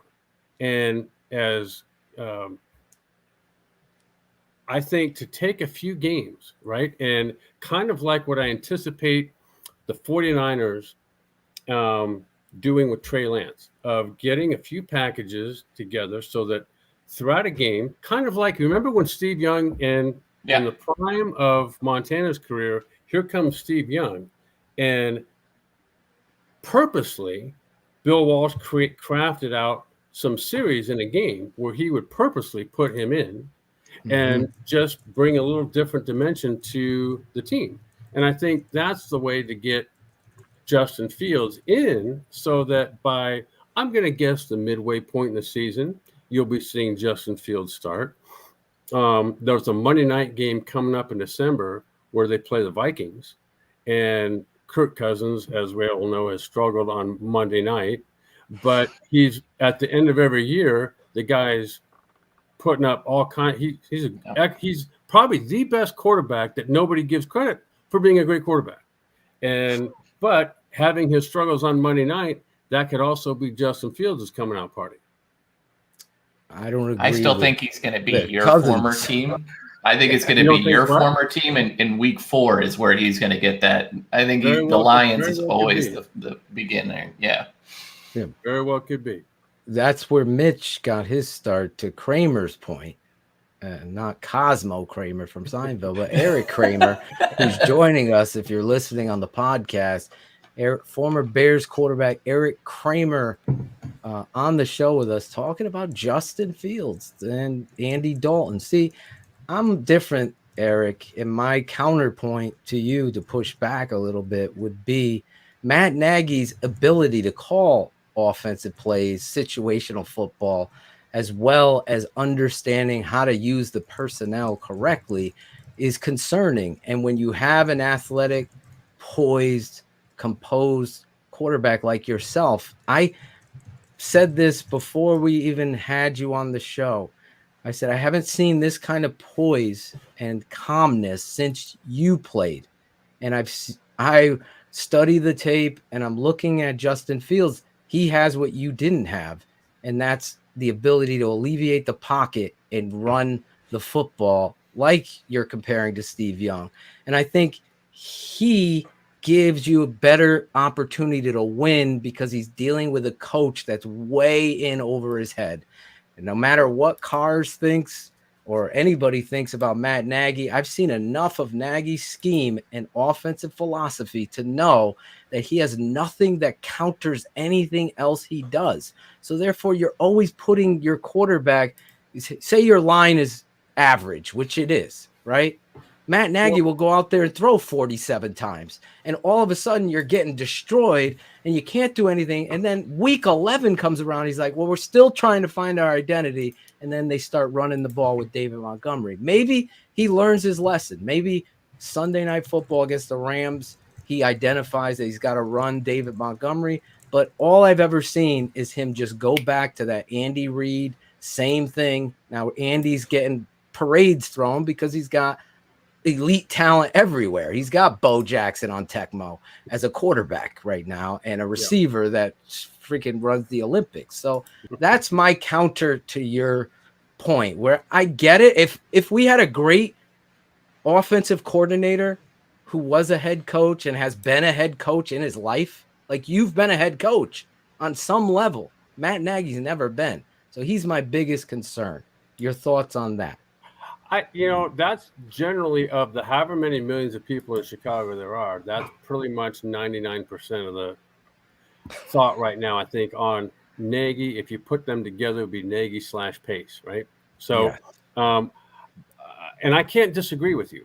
I just think that, like I was saying, I think with Justin Fields, he gives you the type of guy, quarterback, that's going to not be holding the ball, right? And fluidly going through the progression. And when things are sort of, you don't get all the way to 3 and 4, you get to 1 to 2, and you got to escape a little bit. And he's now shown the ability to kind of make, like you mentioned with Horsted, the great throw on his back shoulder while the defender's got his back to him, and he puts it outside, touchdown. But he's done that throughout kind of training camp, as I understand it, and then into the preseason. So I agree with you. And I think that at whatever time he comes in, I think he's going to show you, along with all the other fans in Chicago, which I'm sure his teammates have already seen, this is the guy that's going to be the best quarterback the Bears have ever had, and they're going to have him for however long he wants to play. Let me just ask one other thing, Shayne. I'm sorry. You're my guy. As far as a quarterback in Chicago, Sid Luckman isn't here to talk. Jay Cutler could give a fuck. So you're my guy, okay? I'm keeping it 100 right now. What about allowing a competition where Justin was able to show Erik, Kramer, Shayne, Cars with the ones, with the talent that you have in your wide receiver core and your offensive line, to give you a proper, holy shit, look at Mac Jones. Look at what he's got. He's red. But Justin, no, he's going to rely. That's where I think this coach fails, Erik. Talk about that. What are the whys? Perfectly timed drop. I get what you're saying, and I'm not going to be here sitting arguing against what you're saying. Mm-hmm. That there's obviously, you could go either way. And if Coach Nagy had opened this up to be a competition from day one, I think we all see who would have won. But he didn't. And so, like Cars was saying, maybe it's week 4 in Detroit. Because after the Rams, they have, like, the next 3 games are all winnable too. Not that the Rams aren't. But, I think that everything I've been hearing is that, looking at their schedule, they could easily come out of those first 4 games 2-2, potentially 3-1. And who knows? By then, he might be playing. And like I said, the message that's been given by Matt Nagy, and I'm sure it's a combined effort, consolidated effort between collaboration. Erik. There we go. So however it gets handed down, he's the guy delivering it. I don't necessarily agree with the way he's delivered it. Right. Kind of like what Belichick, the way he said, Cam Newton, had nothing to do with the vaccine. Yes, it did. Yeah. It for sure did. He won't tell you that it did, but the truth is it did. Wow. And he saw the Jaguars getting a lot of trouble for saying vaccines had a play, and absolutely. Correct. But the way the NFL set it up, every organization that's weighs into every decision whether to keep a guy or not. And I think it's been talked about and very well put that a guy like Cam Newton, who's not vaccinated, he's not going to be a backup anywhere. Not because he doesn't want to be, because nobody's going to take him.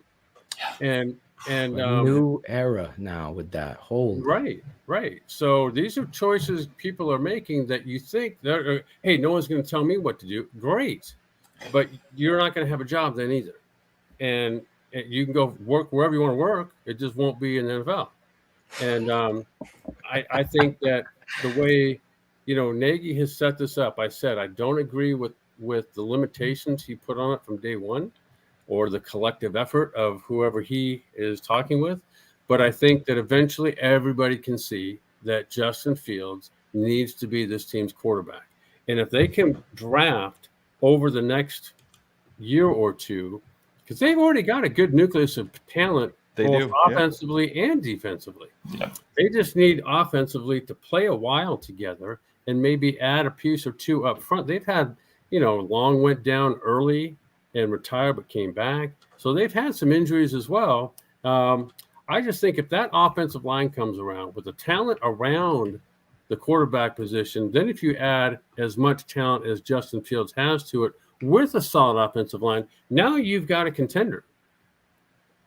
And now you've solved what were kicking issues. No longer those are issues. So, I mean, why can't Don't bring those up.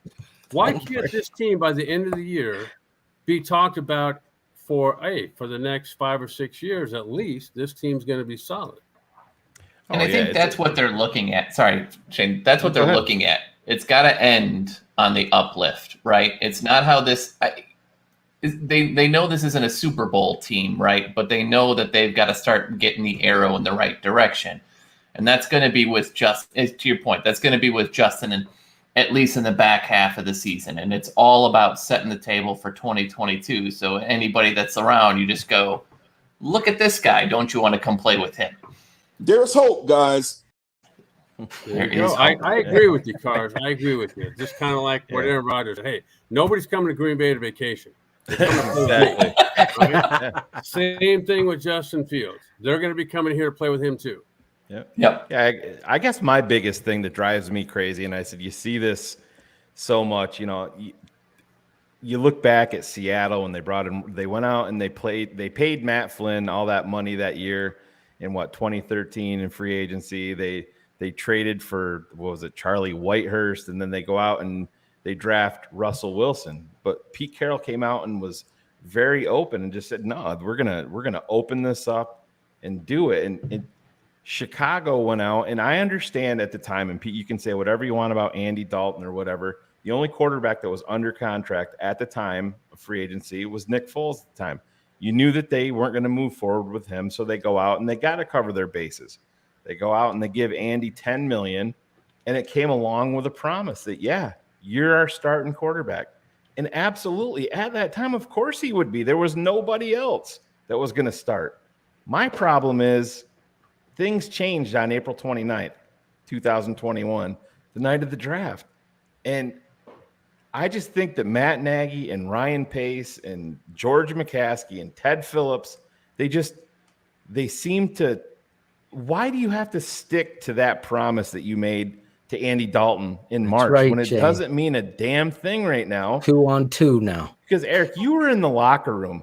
It doesn't take players very fucking long to figure out who the best players are. We had Shane Matthews on here when we were talking about, I asked him about, well, you were there too, just for a little bit when they brought Cade McNown in, and we were talking about it with Shane Matthews. He's like, it was pretty evident that Cade didn't have an NFL caliber arm. Everybody knew real early. And I'm like, real quick. That tells you right there. And I said, you just see it with Justin. I said, I've been so impressed just with him. With Mitch, like you said, everything was very, very rigid. Nothing flowed easily. And with Justin, it's very, very smooth. He'd get outside of the pocket, roll out, and stay within structure and make the big plays downfield. And to me, I just feel like the Bears are teetering on maybe pissing off a lot of this defense has been carrying the team. That's the only reason they've been 500 the last 2 years. It's the only reason why they're in the playoffs. You give them, to me, you're limiting the entire team by not putting Justin in there. And just because you made a promise to Andy Dalton, he was the only person. I'm going to make a quick suggestion here to the three of you. Yeah, go get a vacation. Get out of Chicago for a few days. We're all out of Chicago. Yeah. Actually, Cars is not. I'm from Connecticut. I will be on vacation next week, and I will thoroughly enjoy not being the. Chicago's what I'm saying. It's hard, Eric. It's like a poison. Yeah. We're addicted to it. Like you guys could be 3-13. Shayne and I and still all there. Of these fans in the chat are there every freaking play. I just can't turn away. I told my wife before I got married, I got one addiction. It's the Chicago Bears. And it's not you, honey. I'm sorry. Yeah. I love you, but you are number 2. Every woman loves to hear that they number 2. Listen, Yeah, she yep, not was even a- close. She's Not amazing. even close. She had a Chicago Bears wedding theme on each table. There was a former player that was in black and white because the theme was gray. That didn't and happen purple. with Cars and I, by the way. Yeah. We We that had a did not happen draft. with It us. was awesome, man. That's why I love my wife, but she gets it. She gets Right, it. right. I love how you ever watch like pick up some of these songs on YouTube, and you read the comments, and and there was one I read the other day. Like, okay, my neighbor doesn't know it yet, but this is about to be his favorite song for a very long time. Pretty much. That's practically. But I think like the reason I mentioned that about getting away from the team for a little bit was like the Ferrari just pulled up and the keys are left inside. There's no driver, and it's right in front of your house. Yeah. Like that's who you got in Justin Fields for the next 10 years or more. And like, okay, if you can get past this first little beginning to this season, the season itself, we all know, at least I think we know, is not going to end in a parade down Michigan Avenue after the Super Bowl. But I think the Bears are going to set themselves up in a way a little bit like Kansas City, because they're really an offensive line away, maybe a player or two on the offensive line away from being that type of team. So, you know, maybe it's not right this second, but look how long you've waited. That's like Christmas Day. And Christmas you have is no here batteries, on Erik. September 1st, Christmas is here. But mom forgot the batteries for all the cool toys, right? Exactly.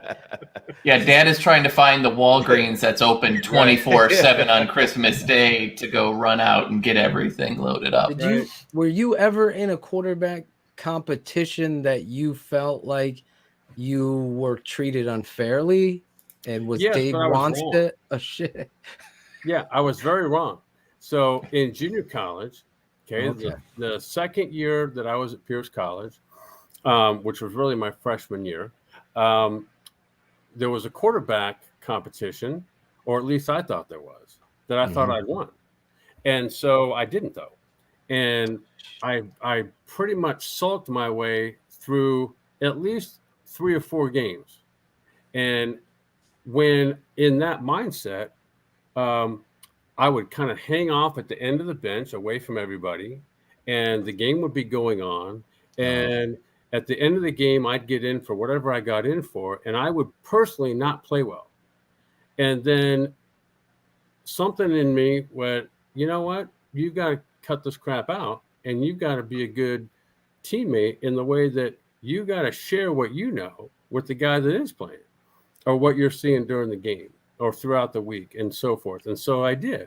And then because of that, when I did get my chance, not only did I help him out, but when I got my chance, mentally, I was ready to play and played well. The following year, when it was my turn to play, we played really well. So yes, I have been a part of that, but I've also been the getting back to the 95 season. So after the 94 season, and I can't remember when this occurred, but it was sometime in the off season. And I can't remember if it was together or not, or separate, but Dave Wannstedt had a conversation with me, and he also had the same one with Steve Walsh.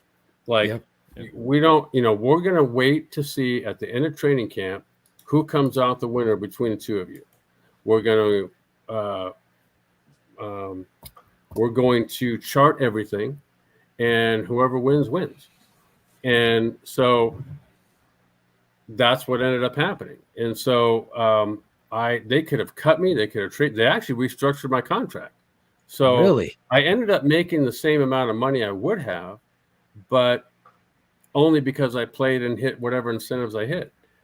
So it's funny how you mentioned that 95 season, because around probably game, I don't know, 4 or 5, let's say, it was a game at Soldier Field. So during the, prior to the game, you go out there and kind of play catch or walk around or whatever. And some guy out of the stands says, "Kramer, come on over here a second." So he goes, "You and I are killing it this year." I'm like, what? He goes, fantasy football. I'm like, what the hell is fantasy football? Yeah. So now I figured out what would have happened because later when I was done playing, I was on a fantasy football show, in fact, one of the first. Yeah. So here's what would have happened. Nobody would have drafted me. And so as the season gets going, he probably picked me up somewhere. Yes. Yep. Where somebody he had was going to have a bye week or something. And if there was even there was a bye week then. So he would have inserted me. And then from there, we must have been playing okay. And so that's how he was winning. So it was funny how I didn't know. That was I had the first you. time I'd ever heard of fantasy football. I had you on my fantasy football team too that year, and I was at Well, if you Lambeau played me, Field. we'd have been okay then. We did. I won that year. Attaboy. No joke. No joke. I'm not. And I was the first. They used to do it. We used to go into the USA Today. Yeah. I think it was on a Tuesday when all the stats were officially recorded right, and you have these guys, statisticians. You know, I just go by their numbers. But I was at Lambeau Field. And I'll never forget this play. Probably one of my favorite moments of being a Bears fan. It was you. And you, right before the half, do you remember this? You fucking throw a dime ball to Curtis Conway deep before the clock was, it was under 2 minutes. And you hit him in stride. And I was getting stickers put on me. Bears still suck. It was freezing out that day. That was the day Brett Favre was he was inactive or something. And then he comes out in the jack. He wasn't inactive, but they were talking about potentially him not playing. Yeah. Right. And he goes out and throws 5 touchdown passes. Yes. And I think who was you the threw receiver 5. they had? You threw 4 that day. Well, I'm trying to think. Antonio Freeman had like a pass on his wrist or something, and he caught a couple. Like I remember one of the drives we had. It must have been 14 or 15 plays. It ended in a touchdown. We kick off, pass, touchdown by Green Bay. It was like they were like on autopilot. They did. They scored twice on screens to Edgar Bennett. I was like, oh my god, can he tackle?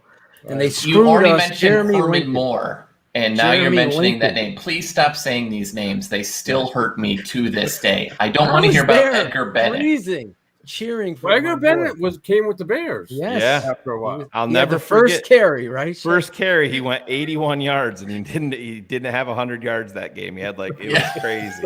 Yeah. It was like Matt Nagy stepped in and was like, no, we're gonna nix that. He got to 99 and got taken out. Yeah, right. Yep. Exactly. Real quick before we get into some real personal stuff, we want to get into. I mean, this show is keeping it 100, and it's family. You just fit right in. But I gotta ask you, seriously, like, I look at how you approach your articulation of the game, and I remember being a kid again, a young adult now, and you were the play-by-play guy for the preseason games, and I felt so comfortable with you calling the game. Was it not something you liked to do? Because I thought you were so good at it, like you had a future in it. It's funny how you mention that because I remember starting out and I could not have been worse or more nervous or more everything that you oh God, it was great listening to you. Not for me, because I had a hard time remembering what I was going to say. I had to I literally had no idea what was, it's one thing to know the game. It's another thing to talk about it in a way where you're in and you're out. So, so thanks for that compliment, but I did enjoy it eventually. I actually grew to like it a lot. I probably heard you when you liked it. Or one of the two. I don't know. No, because it's like that blank. John Madden, just his voice gave this blanket of, because my father was a Hall of Fame head coach here in Connecticut. They got a stadium named after him. Very cool. And I'm around football just like you. Your dad was a coach, right? Is that he was like I've been a Pop Warner coach or youth football coach. He was too. Yeah. Okay, so he coached you've me. been around him coaching. So I experienced that too. So hearing Madden was like comfort food. It was just, he knew the game and he made it fun. Right.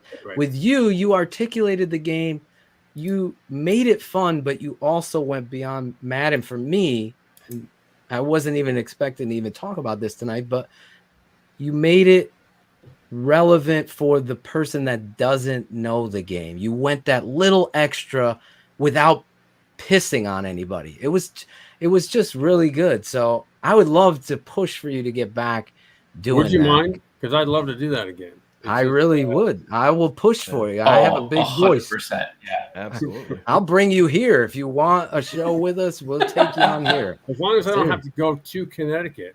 No, you just like click none of the you guys link are in and you're Connecticut, live. right? You're all kind of just wherever Yes. you are. He's in only jerks Arlington live Heights? in Connecticut. Where are you? Only jerks live in Connecticut. That's the way it works. Where are you, Cars? I'm in Naperville. Naperville, sorry. And Shayne is in Hammond, New York? No, Clayton, New York. Clayton, sorry. Thousand That's your Islands, old yep. address, right? Yeah. Okay. We're good now. And Erik, No, you're but- in the West Coast. I am. Yep. I'm in Agoura Hills, which is kind of the northernmost tip of LA County. LA County goes on forever. I've never been. I need to get there with my boy So Bullets. and all I these got in people. trouble one time by a friend because he overheard me say this to somebody who I didn't know. And they had no idea where Agoura Hills is. So here's what I told them. I said, "Have you heard of Malibu, right?" Yes. Okay, so Malibu is also northern LA County. So if you go, if I can take Malibu Canyon Road to get to Malibu and be there in about maybe under 15 minutes for sure. Oh, So beautiful. it's a really nice rolling hills type of area. Anyway. So Well, tell us when the barbecue's at your house. We'll all be there. No, but Phil, just to take it back for a second, you have to understand. Okay. So the three of us met 25 plus years ago on a Chicago Bears message board back when those were the thing. And the banner was Rashawn dialogue. Salam. The banner was Rashawn. Yeah, they just drafted Rashawn Salam that year. Right. So that we was started 95. Yeah, so we started talking then all the way back before these Twitter smartphone era, complaining so like in a way we've grown up as Bears fans. And again, the Wanstead era was the launch for all of us into that. And it was such a formative time. So it's kind of funny now to like sit here and be like, if you told 17, 18-year-old me that like at some point I'm going to have a chance to talk to you on a podcast or a show, I'd be like, no, this is not happening. No. So this is really awesome. Look what answering or responding onto that message board did for you. Yeah, exactly. You're now talking to me. I know. Yeah. I know. This is a life goal. Can you believe how your life is? That is honestly the perfect transition, because for you kind of joke about it, but for us, you were a star. You were a place that we went to every Sunday. And like I said earlier, if I don't care who comes on this show, I will tell them exactly the truth. These guys will tell you, and sometimes they get grimace or they get nervous, but the reality, Shayne's that way too. He's not gentle. Yeah. Shayne's that way too. Cars is very gentle, as he's saying. I'm never gentle. You were the guy that was gonna do it for us, and fuck Wanstead for just going the way he did, because it really did take away from the director. Who the fuck is Rick Meyer? Like, you have Erik Kramer. Like, I don't want to get into that, but the transition is perfectly into you not feeling good about you. And we tackle hard topics here on this show. We tackle everything from Black Lives Matter and made people so uncomfortable, to bias with the black quarterback, to, people that have issues overeating, whatever it is, we're going to tackle it truthfully. Yeah, but good. For you, this journey went beyond the game into your personal life. And I know you feel very comfortable about talking about this. And I think it's important, because I'm going to share with you this. We've had, and I kid you not, over 25 people reach out to me or Shayne and say, this show. So as you joke about the message board, and us being like, wow, this is Erik Kramer. This show has saved people's lives that were on the cusp of taking their own life, and they found this fucking show, and me and my mouth, and Shayne and his great points, and Cars and his dry sense of humor, and we're like, these are my guys. I feel like I found something. And if you want to be in the chat and share that, that's fine, because it is real, and I get goosebumps about it because I think about you and your journey and your son and everything you've had to deal with and that moment. So talk about, how did this transpire for you originally? Was it your son? Was it your marriage? Was it the disappointment in football, injury? How did this come about for somebody who doesn't know your out of football story? Okay. Well, kind of like everybody, I suppose. Well, I don't know everybody's story, but in my case. Yes. So I played quite a while. I started when I was 7 years old. I didn't finish till I was 35. I had no backup plan. And so I retired because of a second neck injury that I had in San Diego, kind of like the first one in Chicago. From kind of taking about a year, maybe more, year and a half or so to get physically right, I ended up having to have neck surgery, and that kept me down quite a while. But when all this sort of happened at once. So I started coaching youth football. Just prior to that, I think it was so I didn't start coaching youth football until 2001. Sometime in 2000, do you remember the name Clay Matthews? Not the one in Green Bay, but the Cleveland. My uncle Sam Rutigliano coached him in Cleveland. There you go. So that Clay Matthews. So he was a neighbor of mine, and he was coaching his son, Clay Matthews, who was a freshman at Agoura High School. And Clay Sr., I guess, he's not senior. His dad's also Clay. So whatever that means, he asked me if I would come out and work with one of their quarterbacks, which I did. Mm-hmm. And so that turned into working with all of Agoura High School's quarterbacks. And eventually that became a Sunday passing camp where I started that with Curtis Conway. And then there was the junior college coach that I had played for, Jim Fenwick. He would bring out guys from junior college to play defense. So we kind of ran it like a regular practice. We'd have classroom session in the morning, and or the first thing we do, go in the classroom for a little bit, go on the field, do a little individual work, and then the one-on-ones, and eventually 7-on-7. And we'd film it all. And so that started. Then I started coaching youth football with Griffin's team, my oldest one. And then while doing that Sunday camp, I would, if parents wanted to sit in there in the classroom, great. Well, apparently one guy from Fox came and said, and I have no idea. I know who it was, but I didn't know who he was then. And then I get a phone call from Fox, somebody there saying, hey, would you like to come down and do an audition? So that's kind of how the whole broadcasting thing came out of me going down and talking about a few games that were going to be played or maybe after they were played. And then, so that was 2001. You remember what also happened in 2001? Yeah. 9/11. Yep. So that was right at the beginning of the season. So I was scheduled to do, I think, an ESPN game that got canceled. So the first game I actually did was after 9/11 with Fresno State and David Carr versus Boise State, and they had Chris Peterson. And that's when David Carr, well, Fresno State was ranked about 10 in the country, and Boise State won. But the most memorable part about that is going to LAX, because they had just opened the airport back up. And it was like, LAX is like a city. Oh, and I was like the only guy there in the pilot. It was like a ghost town. And but that's when all that began. And so Fox just jumped into the NFL. So remember back when they had NFL Europe? Of course. So I got to go to Europe a few times. Like the first place I went was Glasgow, and then some Amsterdam, I think, and a two, three other places. And so they would send you over there like 2 weeks at a time. So that all happened like at once.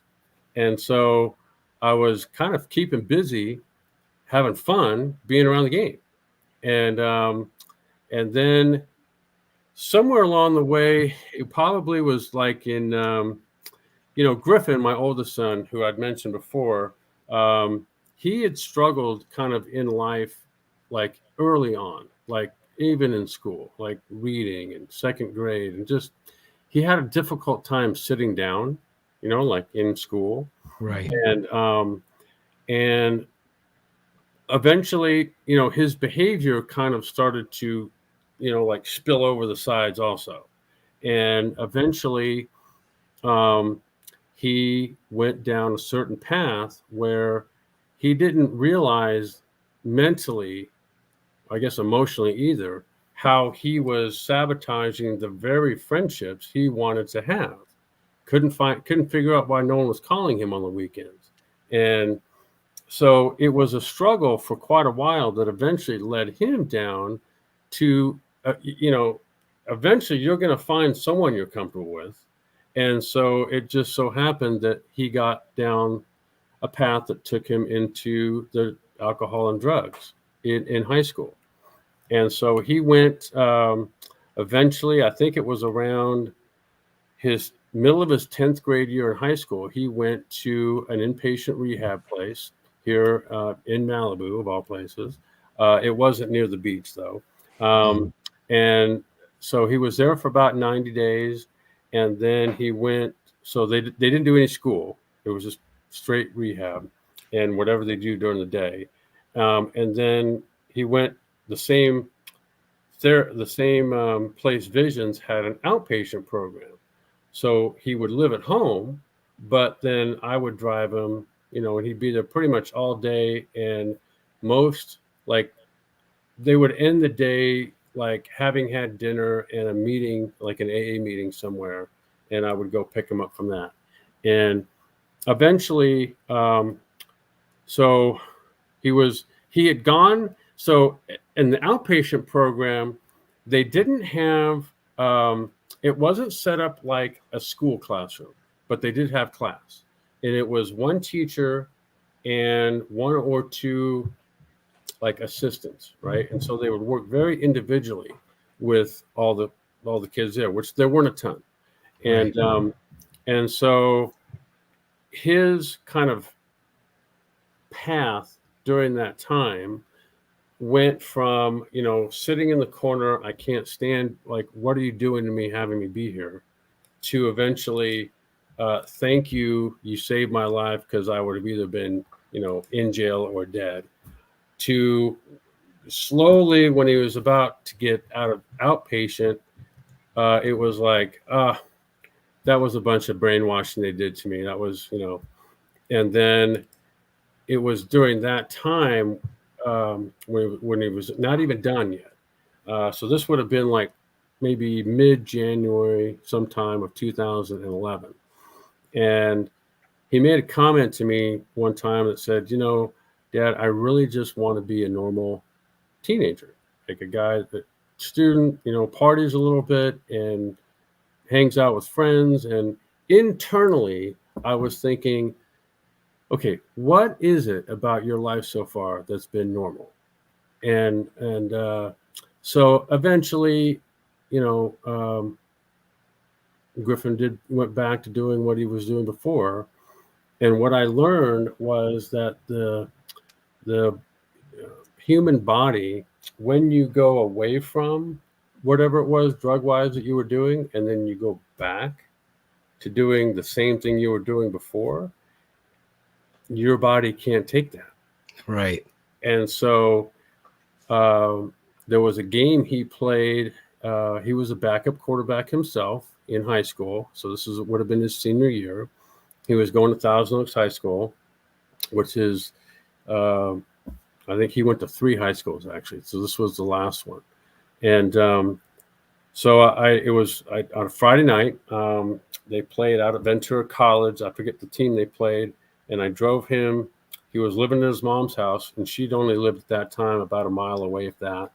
So on the way home, I picked him up. So they take the bus from the junior college they played at back to Thousand Oaks High School. So I picked him up there, drove him back to Marshaw's house, and on the way, Griffin is talking about, hey, do you think Coach Fenwick, the one I played for in Pierce, do you think he would mind if I came out, for Pierce College's team? And I said, no, he would love it.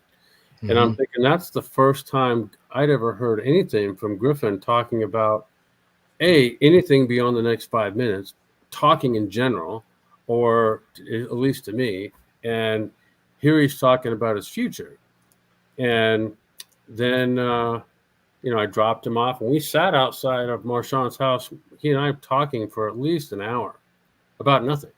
And so then I get this phone call Sunday morning, and it's from the LA County Sheriff's Lost Hills station, and asking me to come down, and we wouldn't tell me why. So, and I'm thinking, okay, well, this can't be good. And I learned as I'm walking up the steps, he met me outside and let me know that Griffin had passed away while on a heroin overdose. And that was undoubtedly the biggest, I don't even know what to call it, shocking news. Shock. I mean, it's devastating. Yeah. As a father, were you struggling with, because you're setting the deck here, you're about to pursue something, you're going over to Europe, the Fox 2000, 9/11 occurs, so everybody's in a mental state. Okay, this is 10 years later, though. Oh, this is 10 years after. Later, 2011. Okay. So this all transpires while you're still broadcasting? Yeah. So I still had the football camp going bigger than ever. The all involved was about to kind of take off because at that time, Fox, I was doing maybe 3 or 4 games a year, kind of as a fill-in if they had an extra game or something.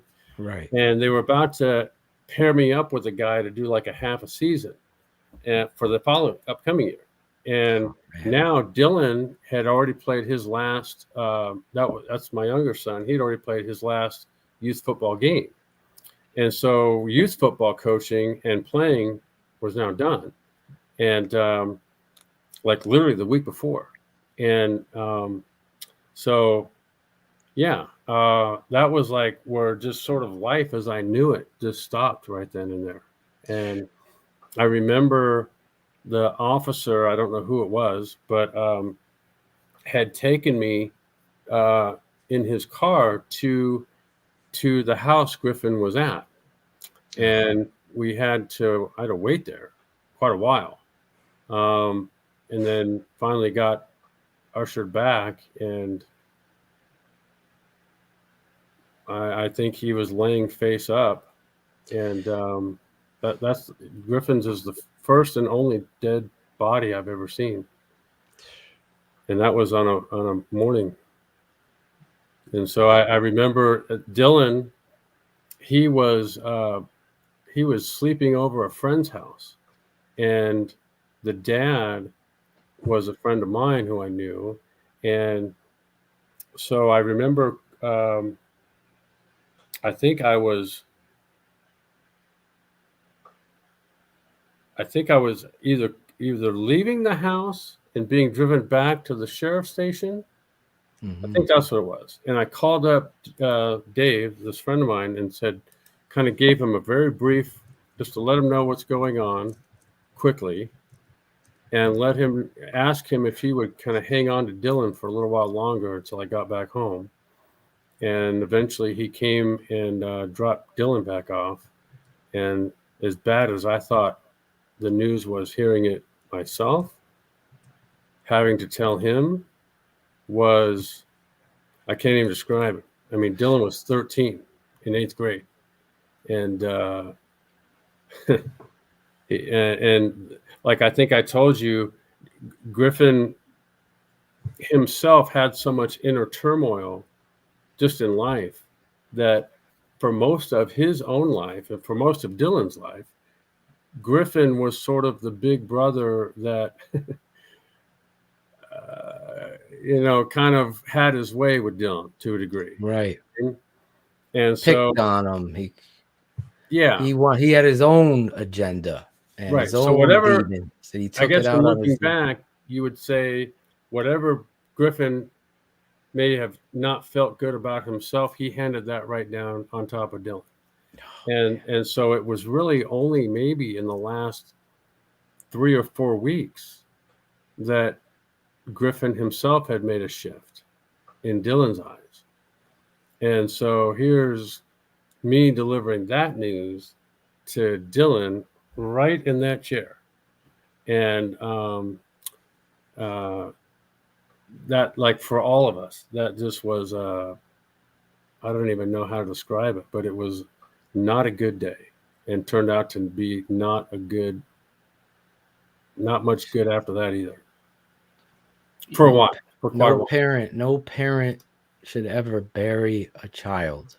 My True father has said that, and I can't even imagine the inner turmoil that set you off with guilt. Could I have done something different? Was I not there enough? All of these things are exploding right in your head, and I'm obviously I had different thoughts, but thoughts kind of along. One of the things that that I had a hard time wrestling with was, Griffin, around April of that same year, I had made some plans to take both Griffin and Dylan back to the East Coast. So we were going to start out and go to NC State's spring game, and then from there go up, I think, to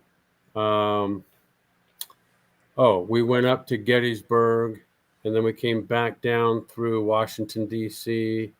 I think, we even on the way up to Gettysburg stopped in Baltimore to watch an Orioles game. So right, literally days before that was going to happen, Griffin decided he arranged with me to meet with me at a restaurant where he told me he didn't want to go on that trip and that he wanted to now go back and live with Marsaw full time. And so that was like in probably early April. And so I didn't have much contact with Griffin, really on his own doing. And so one of the things I struggled with was I couldn't get it out of me. I couldn't do anything with this thought that I had of, did he really know that I loved him as much as I did? And so that was one of the things that ate at me for a while. But like at my house, so when Griffin decided he didn't want to live here anymore, that made it awkward for Dylan. So he didn't want to be by himself. So he too moved back with Marsaw. And so no one was here that morning, I found out. And but over those next couple of days, like my sister had driven out, she lives in the Vegas area, and then started people from around that know me started coming over. And eventually some people from out of town, friends of mine that lived in different states, would come. And then again, so this happened towards the tail end of Thousand Oaks High School's football season. And so there was a night or two where their team would come over, and then eventually the moms would see that, hey, there's no food here and there's all these people here. So then they would start making, those kind of long, stainless steel trays of food, right? And so that's kind of how it was for several weeks. And so it was nice having people around, but it was also probably the saddest I've ever been in life for that sort of length of time. Yeah. That strikes with me. 2 years ago, we lost my wife's brother to a heroin overdose, and it was very similar. He had gotten clean, done all of that, and just like you said, went back to using the amount that they're used to, right? But when I talked to my father-in-law about it, he explains it the same way, right? Like that. There's people there, but you aren't there. Right? There are people around, but you aren't, and you don't know what to say and what to do and how to react. And like he said it is in a way like it was almost like he's outside of his body watching all of these things progress and go on. Because the dad side of you is always like, all right, now this has happened. These are the things that I need to do to finalize, to do right. Like there's this, we're methodical, and then there's the other stuff that we tend to bury very deep or don't let out, that is now we have to, and we don't know. And so hearing this, it's really striking me, because it's like it sounds so very familiar. Well, yeah. So thanks for sharing that. And I'll say this too, is that one of the things I found out was that there are other people that have been through something like this as well. So there was a friend of mine who, he lives back in North Carolina, and he's in the financial world. And he said, "Hey, do you live out there anywhere near this school called Oaks Christian?" And I said, "Yeah, it's a mile from my house." He says, "Oh, because we have a guy that works with our company, but he has a daughter that goes there, and they live out there." And he too lost a daughter, and I forget how long ago it was when he told me. And he goes, "I just feel like you two should meet." So I'm having breakfast the next morning, and there's a knock at the door, and someone I'd never seen before. I open the door. He goes, "Yeah," and he goes, "Hi, I'm Mark Davis." That's the guy. And so he comes in, and we just sit, and I can't even remember what we talked about. But he's somebody that helped me through that whole process. And today, Griffin is buried about 40 feet from Hannah, his daughter. Wow. And she was 14 when she passed away. She passed away having the flu. And she was in the hospital, and they had told Mark and Tricia, so I guess she'd been there a couple of days, and they said, okay, you guys can go home, and we're going to get Hannah all ready. She'll be fine. She's sleeping. She'll be fine. And tomorrow you can, come get her and check her out. And then they got the call in the middle of the night where, she'd passed away. So just the whole thing from, you've got this catastrophic, cataclysmic just happening. But that thing needs to be taken care of. There needs to be a memorial service. He needs to be buried. He needs to, just things that you just kind of, I wouldn't have known what to do or how to do it or where to go. But fortunately, I had another friend. One of the friends that had flown out had lost one of his sons, I think the year before, in a skateboarding accident. Just some random, nothing skateboard thing where he wasn't wearing a helmet, but literally was just going down the street. And so what I came to find, though, like I said, is that there's a whole part of society that I didn't know ever existed like that. But obviously, as Cars would say, there are. And so it's those kind of people that over time, one way or another, reach out to you, find you somehow. And so you step out of the way life was one day, and then over time, you kind of step into another part of life that in its own way is, I guess if you call it, it's a club you never want to be in, but you're glad there is one. No, we just had my my in-laws 50th, and they were part of a support group, right? Because now these things have become so common, and over the years of dealing with this, those people become family, right? As weird as it is, and you find a lot of comfort. It's a very isolating thing for most folks, and to find kind of that I'm not alone, as weird as a thing as it is, there's a lot of comfort in that feeling too. True enough. There's each town will have like a day, maybe more than one day in a year, where they'll meet at a park and release a bunch of butterflies or whatever. So yeah, there's sort of a you can take it as far as you'd like. And for a while there was a group of people that either would meet or I think that was it. They would meet at I'm trying to think where. Can't think off the top of my head right now. I think it was at a hospital somewhere locally. And then for about it took a while to get started, but there was a local church here also right next door to Oaks Christian that had a grief, I think it was called Grief Share. It was about a 14 or 15 week, once a week thing where there was other people there that were going through some sort of grief because they lost somebody close to them. So yeah, I think the way it works, unfortunately, there is sort of a people find themselves in this situation.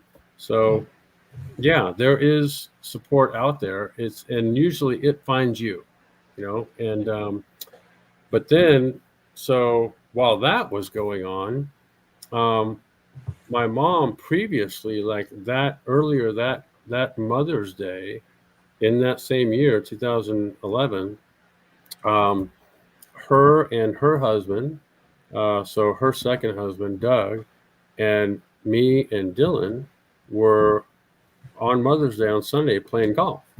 And after we had a great time, and afterward, Doug takes Dylan, I guess, back to their townhouse, I'm guessing.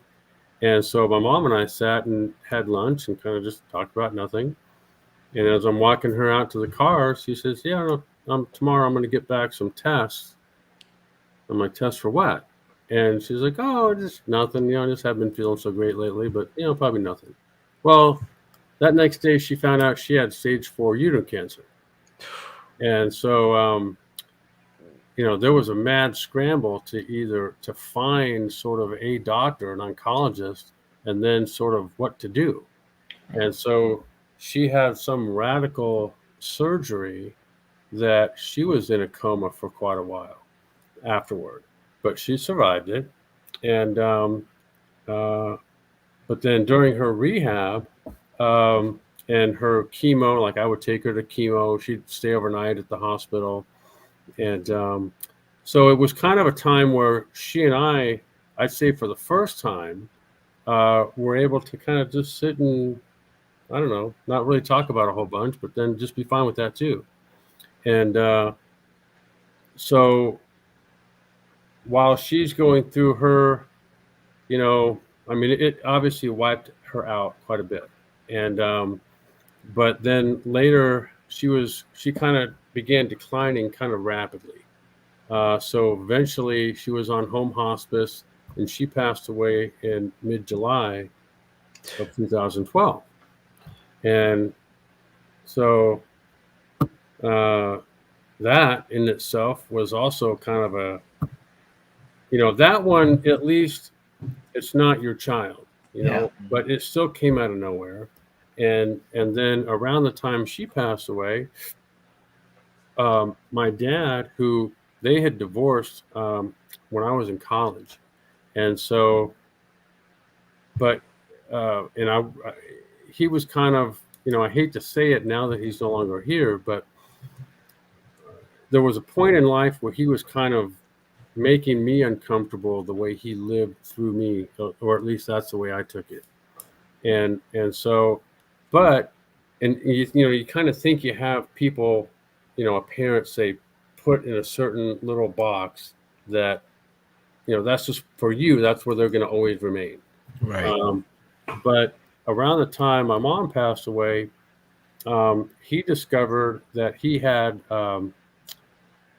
acid reflux, and that untreated acid reflux quickly became esophageal cancer, which that was like a 3-year slow, steady decline. So eventually he lost his life. So that was some not great times for the most part. And I think I'd mentioned to you, so when Griffin passed away, I just stopped all things, really. Broadcasting, coaching that quarterback receiver camp. And it just sort of took a while to kind of even want to go back to do anything. And but so that's, and I don't really think I wanted to do anything really until probably the last 2-3 years, really. Because I got depressed myself, and I'd been depressed a couple of times in life, probably 3 or 4. So by this time, I kind of knew, as it's bubbling up, I kind of, oh God, here this comes now. And so, yeah, I got hit very hard, kind of rapidly. And I ended up calling a friend of mine, Erik, who himself, he was a quarterback with the Lions prior to me. And Erik had himself gone through some struggles. His own son had committed suicide when he was young. I didn't know that at the time, but Erik and I kind of knew each other on the periphery in a way, that he had battled depression at times and had taken some antidepressants along the way, as did I. I think I probably did more than he did. And that's kind of what our friendship was kind of, hey, how you doing? Oh, and here's the last thing I was on. What was the last thing you were on? And we kind of shared those type of stories, but then life too. And I called up Erik in the state of mind I was in. And I said, okay, now this conversation is not going to be so fun. And he said, oh, well, and he just listened. And eventually he said, the foundation I began after the impact, we've partnered up with the University of Michigan and started a depression center that is part of, not on the campus, but it's part of the University of Michigan's what they do, what they back. And so he says, get on a plane, come out here, and we'll just see what we can do. And he wasn't one of the treating people, but so after about 2 days of being out there, I called him up, and this was kind of like, it was set up like a farmhouse, right, on this big acreage. And I remember calling him up, and we just started walking. And I said, Erik, I cannot tell you how much I appreciate what you did to get me here. But I just feel like, I don't know. Everybody's kind of leaving and no one's coming. And I feel like so isolated here. This is like, I'm sorry to say this, but it feels like the wrong place for me. Mm-hmm. And it couldn't have been set up to be the more right place for me, because it was a handful of people. It was former military suffering from PTSD. It was a couple of former athletes like me. And, but honestly, I don't remember much of my time there. I remember a little bit. And so I don't, but I don't, I mean, I know now because a friend of mine told me this, but he picked me up from the airport and was actually living with me for a while. And I don't remember that. And I had told Chris, apparently, that I had already purchased a gun and where I got it. And so one day he took my driver's license and he went to that gun store and he said, look, if this guy comes in here, this is what he's gonna what the gun he's gonna pick up, this is what he's gonna do with it. And so I didn't know that. I did not know that. And so at some point, so this would have been in probably like probably the tail end of June, early July of when I got back from Michigan. And I don't know how long, I didn't count days or anything like that. I don't know what the dates were, but it wasn't long after that I began planning my exit. And when I say planning, financially planning. So I wanted to make sure, as if at that point no one's going to care. But I wanted to make sure Dylan was set up and a few other people. And so I eventually planned not to be here. And so I remember going to pick that gun up and thinking in my mind, I'd never bought a gun before. So I was thinking, it's going to be gone, and because I guess there was a waiting period, cool off period. And I didn't know about that. So here I am going to pick it up, having to act even like when I bought it. I'm having to act like, oh, this is just what I do and this is who I am. And I remember, God, if anybody could see what I'm thinking, they'd kick me out of the store. But they let me purchase the gun. They allowed me to pick it up. And I remember, of all things, going to a shooting range, and how ridiculous that felt. Like, why am I shooting down the range? So I remember there was a day that all my little planning stuff was done. And I mean, I'd even, in order to get the gun, I researched on my computer, like not the one I'm talking to you on now, but a previous one. And if you look on that computer, it's going to have whatever I typed in, best way to execute yourself or something. And I did what I researched to do. Only thank God it didn't work.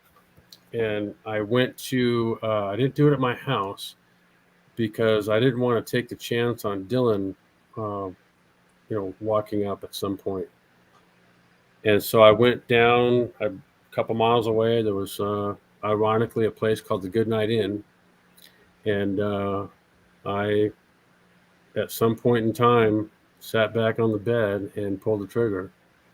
And so the fact that I'm part of this little show right now, or even here to wake up in the morning, is, I don't even know. I don't know how many people you've ever spoken to. I've spoken to zero that have ever shot themselves in the head, and they're still here.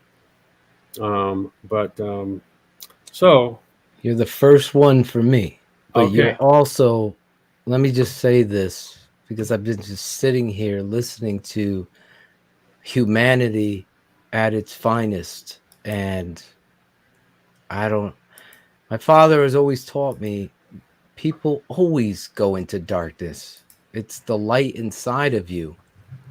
Everybody can have a second chance. And I'm sitting here watching a man I idolized as a kid and a youngster talk about the trials of life affecting you so much. I saw some comments in the chat. This is the guy I cheered for.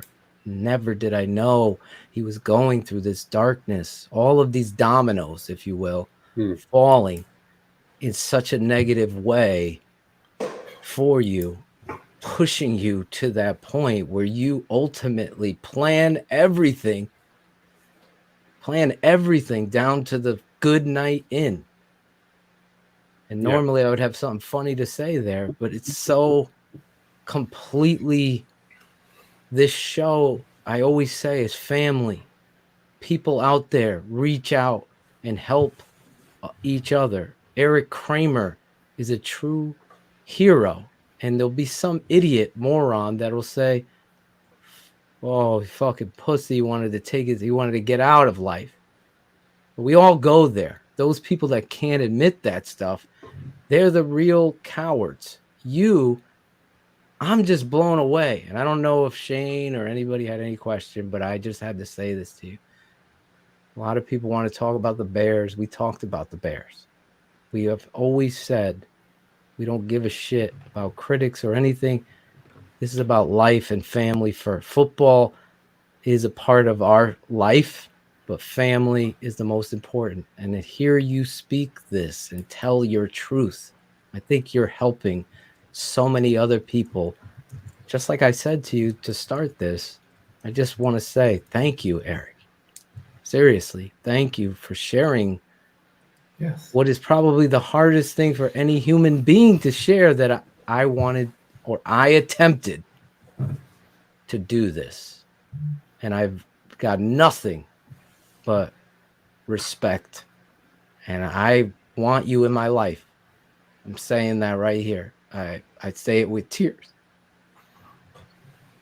I appreciate that. I really do. I can't even imagine what you went through, man. I say that to you. I get emotional because you were my guy. Man. There's nothing wrong with that at all. I appreciate that. And I'll say that, all I can say is that it did not feel like there was a period of time, I'd say as recently as maybe 3 or 4 years ago, somebody would say to me, this is an accident. Friends of mine, when your accident happened, I said, no. I planned. This is something I wanted to do. And eventually that very same person, after hearing me say this 4 or 5 times, go, you know what? Think about this for a second. Could you have been in your right mind and made that same decision? Like voted against yourself? No, you can't. So the events of life had conspired in such a way that if I felt like I could have worked my way out of it, I would have, because I've worked my way out of a lot of stuff in life, and I think you lose perspective. At least I did. And I mean, think about it. I'm going to take my life and leave Dylan, who, Griffin was 13. Dylan was 13 when Griffin was 18. Mm-hmm. And I shot myself the day before his junior year of high school. I had no idea that was the case. You think I'm going to think?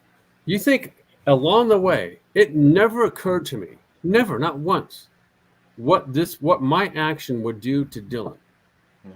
Not once did that creep in my mind, or anyone else for that matter. My aunt, Anna Durgan, who's she's been unbelievable. I've known Anna since high school. We went to high school together, and I remember her telling me, she goes, Erik, your sister, my daughters, we're going out to Hawaii. I've got a timeshare. This is like in the early spring. She goes, come on out. You'll love it. I'm like, Anna, the guy getting off the plane is still going to be me. Yeah. And I don't care what the location is. And so I didn't go. And I'm not sure if I had gone, that would have changed anything. I'm just saying that all the people whose lives I disrupted one night, and it was, I only recently, like 2 nights ago, like my sister and Anna would not allow anybody to take any pictures. They wouldn't allow me. Like when I was in at the hospital, I couldn't go out, but eventually I went to a brain treatment center that they also own a couple of homes. So I was at one of the homes, and I didn't know this at the time, but so they're both somewhat near the freeway. The reason they chose, my aunt and Anna, the reason they chose the one that was still near the freeway is the other one was closer to the on ramp. They didn't want to take a chance of me walking up. Or and so, you know, what I put them through, including Dylan, like they didn't know if I was going to live for weeks. Right. And now, like I told you, I saw these pictures.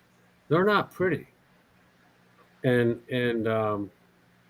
I was just like, oh, the pictures came from one of the doctors. Had taken pictures of what I looked like prior to surgery, what I looked like. There was a period of time when, during the middle of this cranioplasty, so they had taken part of my skull off, and we're going to replace it with whatever's there now is what they replaced it with. In the middle of that surgery, my head began to swell, my brain did, and so they had to stop and close me up. And so I was like, if you look at me from the side, my head would have ended right here. So there's pictures of that. And so anyway, that's just like, I didn't know how close I'd come. Like there was a period of time where I didn't know that I was calling up my sister or Anna and saying, what the hell am I doing here? Why am I in this brain rehab place? I did not know I shot myself. Wow. Like for a while, like months, actually over a year.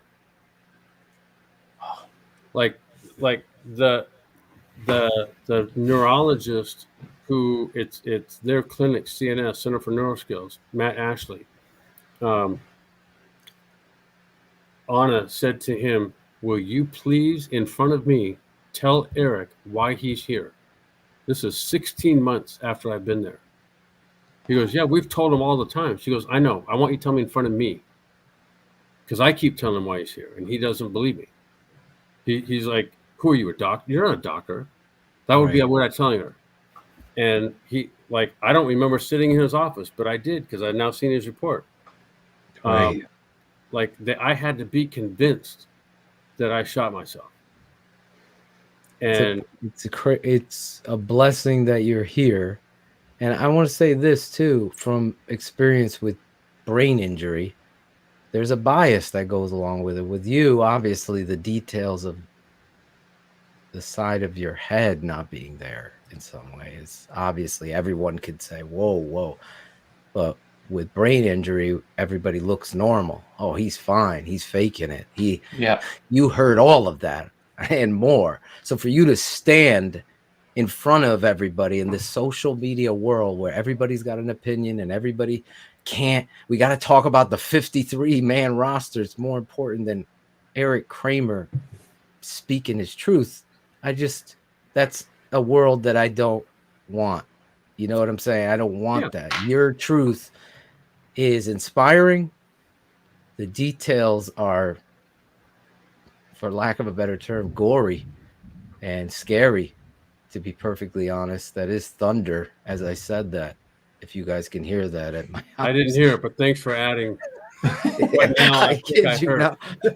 If you could play it back, you can hear thunder going off as I said that. Gory and scary. God speaking. I kid you not. But it is a testament to you. I have one question, and then I want to turn it over to Shayne. How is your son Dylan now? How is that context for him and you in that relationship? So that's a good question. I think everything right now for Dylan, this is probably he's 23 now. So this is probably these last, say, 3 years have been the longest stretch in his life where there has not been at least one catastrophe. Wow. So he's a Think about champion. that. So, like you can't believe. So, not long after sort of I came out of this mental fog, and I'm not talking about the hospital. Yeah. I was talking to him about how sorry I was. Wow. And how much I was asking him certain questions that I didn't know the answers to. And I think I overdid it in a way. And so, because when he was very young, his mom and I were separated on several occasions, and it would be me that came back. Right. And he remembers those. So, like, one of them, he couldn't have been more than 5 years old or 6 years old. Jesus Christ. And so that event, so eventually, like when I moved out for the last time in March of 2010, and so we didn't actually become divorced officially, paperwork wise, until September 2012. So, wow. Yeah. When Griffin died, we were living in two separate houses, causing more turmoil. So, yeah, Griffin dies when Dylan's in the middle of his own school. Then, and I can't remember, forgive me for not knowing what order this happened, but all four grandparents died. Jeez. My dad apparently had not died yet before I shot myself, but he passed away, I'm told, about, I guess, in early September of 2015. So everybody in his family at one point was wiped out. And we haven't spoken about what I think you're going to talk about next, so I'll leave that to you. But so when you ask how he's doing, he got into baseball in high school, primarily in honor of Griffin. And I'll explain this, that Griffin passed away during football season, which starts in the fall. Baseball doesn't happen until the spring.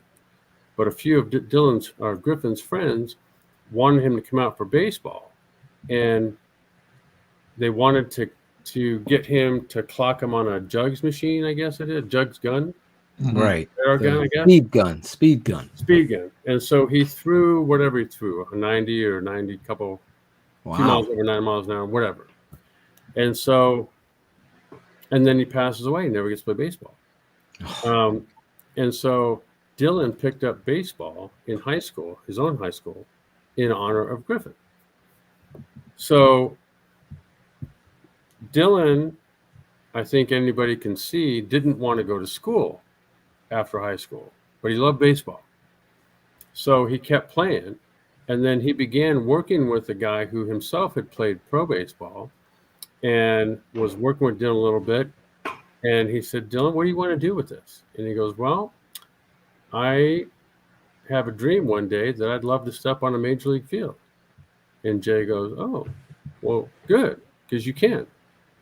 And he started showing him on video, like some stuff Dylan was doing well and some other former or current major league guys that he works with kind of doing similar things. And he goes, now, Dylan, he goes, I think you can see here that you probably got a future in this, but you're not going to get where you're going, I don't think, unless you go to school. So Dylan ends up going to Moore Park Junior College, but it was just when COVID hit.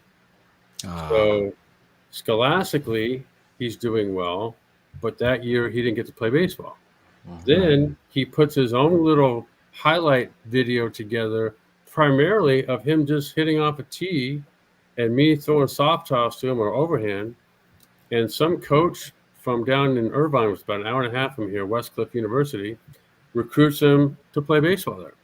So, but then this past year, they canceled their season. So he just went back down to start school, and baseball again is going to start for officially this time, but Nice. school's still online. So they just started yesterday, or the 30th. There's a 31 days in August. There's 31 days past September, April, June, and November. All the rest have 31. Okay. So as of August 30th, that was their first day of school, and baseball will follow here shortly after. But leading up to that, for about, I'd say 2.5 months, he was playing on a travel baseball team comprised of a bunch of kids like himself that had their seasons canceled. So he got to play some before going down, and you asked how he's doing. I think emotionally he's doing great. He loves being in school. He's doing really well. He's got the baseball Jones, so he's always working at it. And I think for him right now, life's pretty good. That's awesome. It is. It's great. Erik, it's, we all go through stuff, and last week I shared on the show that my 10-year-old son's been diagnosed with cancer. Gosh, I'm sorry. Yeah, and it's tough, but it's, I found that, I found out about it 3 weeks ago, and Phil and Cars are two of my closest friends that I've known for, 2+ decades, and it's not, exactly like your situation, but you talk about just getting that phone call, and your life instantly changes with a phone call, and it's you're never gonna. I keep on saying to myself, I'm never gonna go back to what my life was before that phone call when I found out about my son.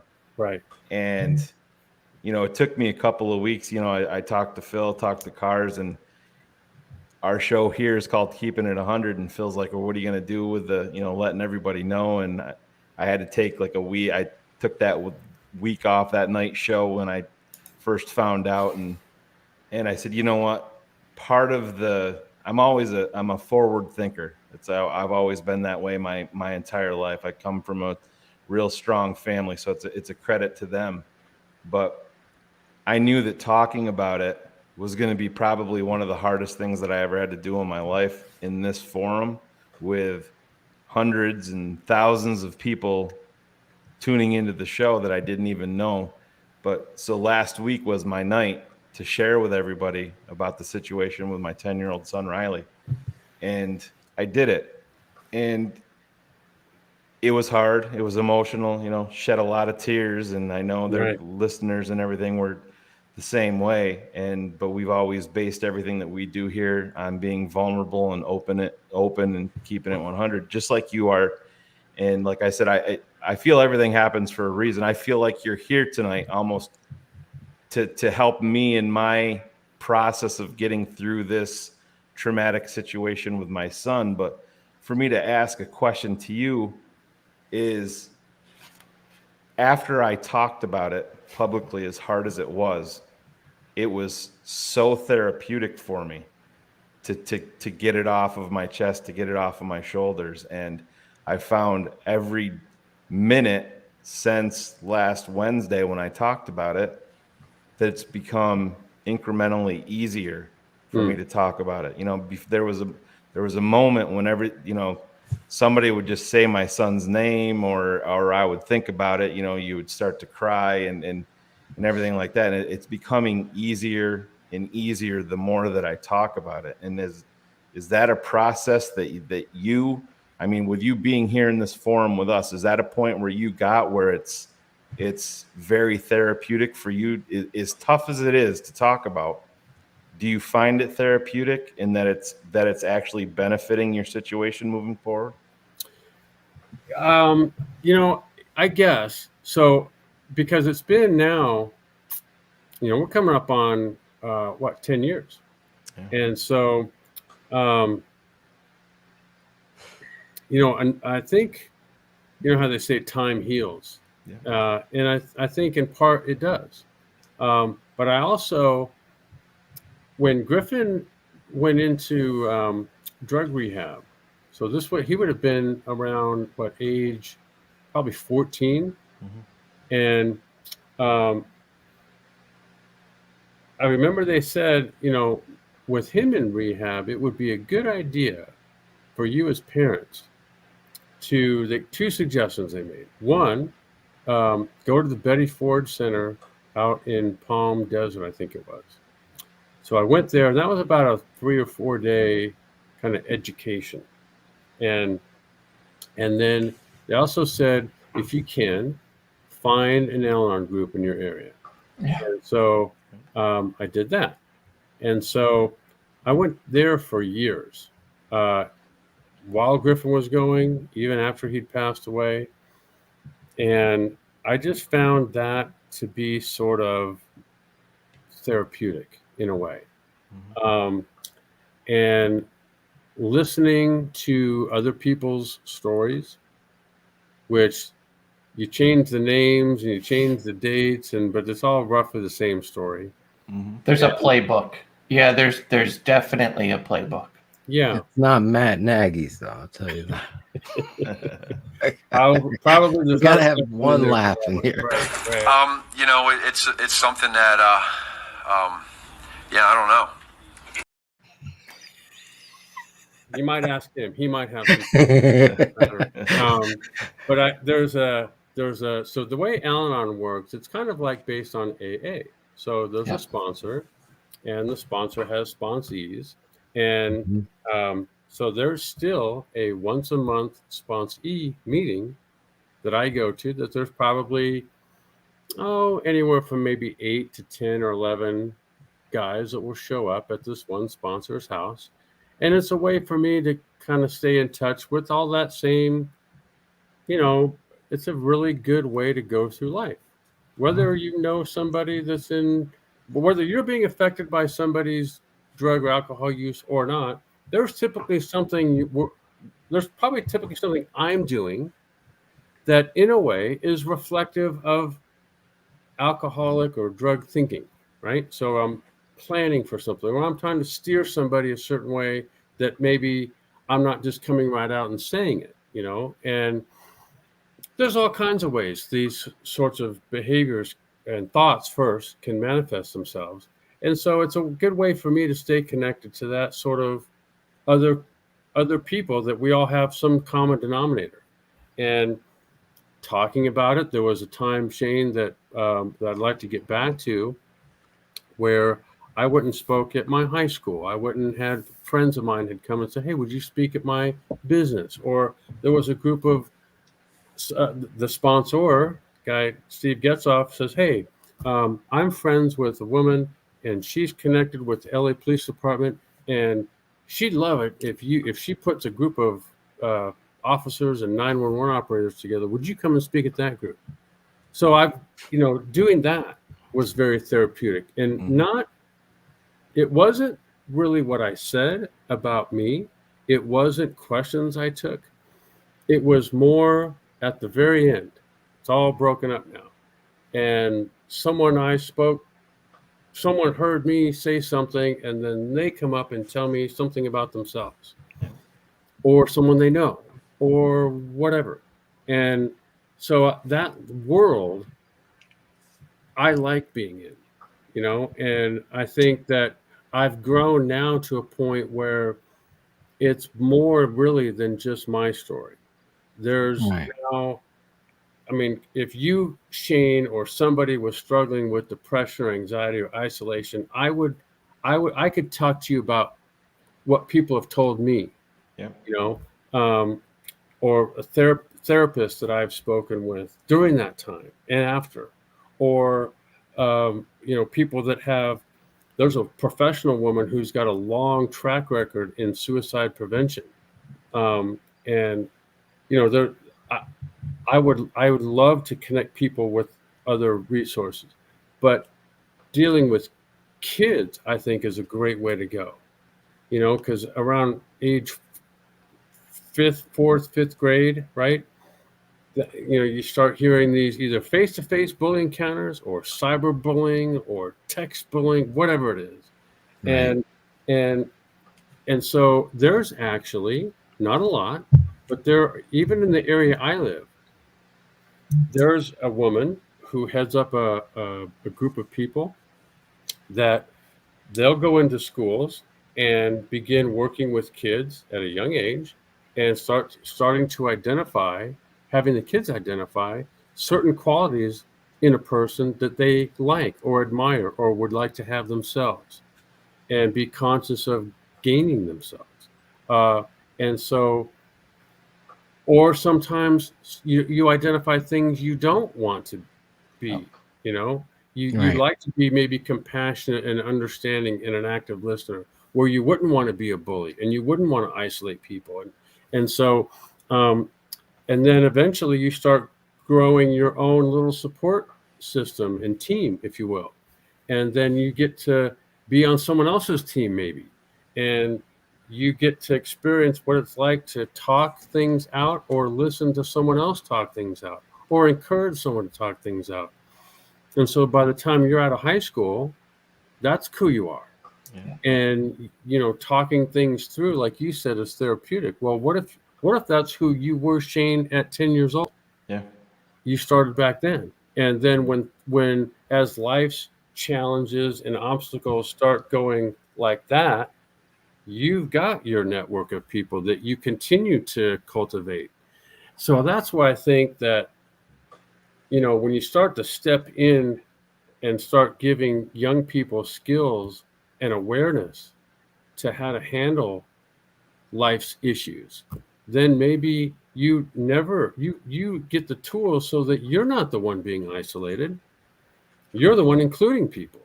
You're not the one that ever encounters anxiety, because you learn how to talk that out with people. Or if it's anxiety, you learn how to deal with it, or depression or whatever. And so maybe those things don't come your way. Or if they do, you have a network of people that may include a psychologist, it may not. Right. Because there's a guy that I played college football with that went on to play in the pros, and we're the same age. And now in life, certain things in life have happened where now he finds himself not feeling like himself and can't get out of it. Yeah. But what if he started this whole process, you know, at a younger age? Would he even be in this situation now? And I think that's what I'm trying to get at, is like, yes, I love, maybe love's the wrong word, but I like being in the role of someone who can listen to somebody. But I also like being a part of growing something within schools to work with young kids that give them tools that currently, right now, they either don't have or no one's ever talked to them about acquiring. Yeah. Right. Totally agree. If you're listening now, we have Erik Kramer, former Chicago Bears quarterback, just sharing and being completely transparent and vulnerable. These are things we talk about on this network and have all been, from Shayne sharing his story about his son to Cars sharing the loss of his family member to addiction. My cousin passing away last fall, a year younger than me, just went to bed one night and passed away. Life is tough, you know, and fragile for sure. Fragile for sure, and everybody is going through something. It's unfortunate that we all know this stuff and react. We just react. We measure. We do it with our wives. We do it with our friends. Well, I got this problem. Well, yours isn't as hard as mine, and this isn't as tough as this, or you wouldn't do this. But there is a showcase of strength that I see here in my brother from another, Shayne Marsaw, having to talk about his son having to deal with this, as well as you, Erik, is totally standing out in front of everyone, giving a a voice and an experience. I saw somebody in there say, "Thank you, Erik. I was upset. My brother took his life. And now you've given me some perspective on looking at what he was going through to do something like that." I know it's very hard because there comes a showcase of, oh, there might be some weakness, but I'm so proud of the 100 crew, as we call them in the chat, and people showcasing, holy shit, this is the best show. This is unbelievable how much respect I have for you, Erik Kramer, and on and on and on it goes. If you're listening on the podcast, I hope you get the opportunity to jump over to YouTube or Twitter, Twitch, or Facebook and watch the emotion and the passion. Got me in all of my feels, as they would say, but it's truthful in the fact that not only do I love Erik Kramer as a kid and a football player, to hear this message of truth and honesty, and just, I saw our friend Chris Sandlin say this is the kickoff of Recovery Month. September is Recovery Month. So to talk about your son, to talk about you struggling through your recovery, not even knowing you did what you did, how to approach that as a father. And there's so much more to get into with you, but we've had you for 2 hours here on the show. We appreciate very much. Which we appreciate. Can we schedule you back on the show? Because there's a lot more that I think you want to share and should share. And we also want your opinions on football too, because you and Cars have developed this relationship that I'm jealous of, that you agree with him. It's nice. It's nice to be not be outnumbered for one show. And he can shut me up, but you're the guest and he's not going to be able to mute you. So it works out very well. I can't mute him. I honestly want, this is the same guy you'll meet. And when people meet me, as Shayne get attacked, I'm the same person. When I say fucking love Erik Kramer, I thought I couldn't love him anymore, but now I completely do, because not only were you therapeutic for me and sharing, because I remember the moment it popped up on the news, Erik Kramer, suicide attempt. I remember it. Like, what the fuck? You know, you just react. Right. I'm telling, because you were my guy. That's all I remember. And then I saw your handsome face. I could say that because I remember at the time I was like, my mom was like, your quarterback's a handsome guy. I remember my mom saying that. She's so your mom thinks I'm hot. Yeah, much better looking than Chris Zorich there. We're just going to throw that out there. But I remember those blue eyes and just the quarterback. You fit the stereotype of what you thought. Anyway, I speak my truth no matter what. You still are the guy. I appreciate you're that. Beyond the guy. So I know I put pressure on people because I don't want you to back out. So I want you to be a part of coming back on the show or anytime. I want you a part of us. I really believe it. I love being part of this, my new family, so to speak. Yes, that's absolutely. Exactly. And you could see it in the chat. I want you to see it in the chat because the fans have spoken too. You are TTNL.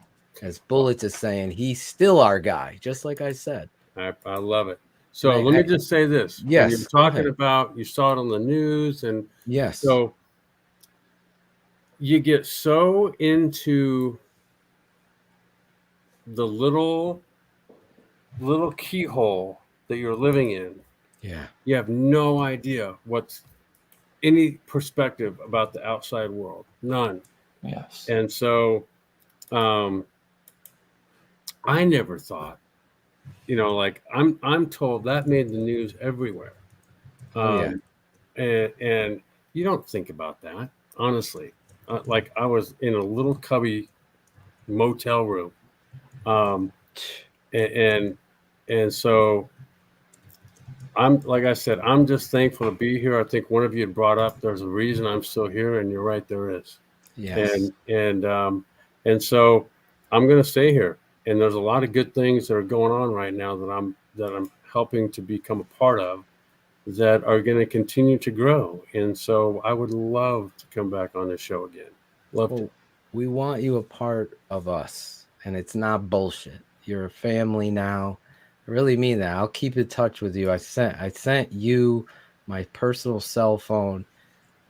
Obviously, your former teammate Chris Zorich is now going to be on the network, so you could break his balls a little bit, tell some of his dirt for me, because he's going to be trying to pick on me now. I already can see him.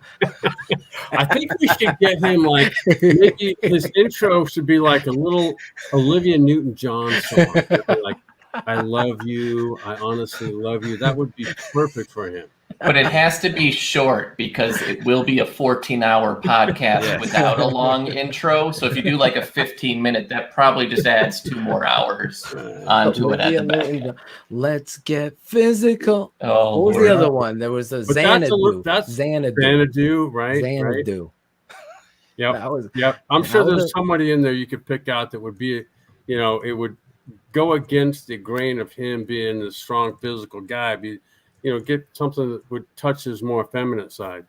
We will. We'll work Bring on that it. out. He didn't know what pop-up video was. I was disappointed in that, but there's probably a lot you guys can teach him yet. So he's like, well, he's got that Notre Dame education, so we got to start in the 101s basically of everything. So if you're just listening now on the podcast or tuning in, former Bears quarterback Erik Kramer, I got one favor to ask of you before we let you go. We isolate on you. You give us a station ID, so the next time you come, it becomes our open. And you'll be, and I'm going to give you the script, and you are Hollywood, well, Malibu-esque, north tip of LA. Right. So let me finish off that story. So the guy, as I'm telling somebody, I go, okay, you've heard of Malibu, right? And this is we're at a game at Alabama. So this is prior to that game. And he hears me telling this person, and he goes, what are you bullshitting for? You're not from Malibu. And I'm like, I don't think I just said I was from Malibu.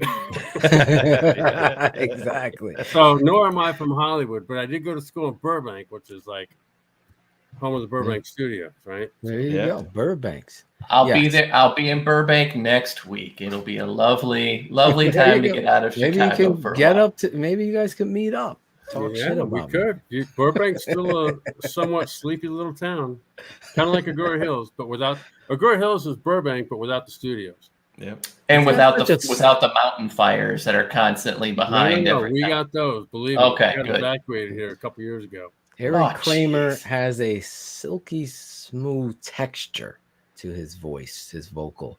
I love it. So here's what I want you to say.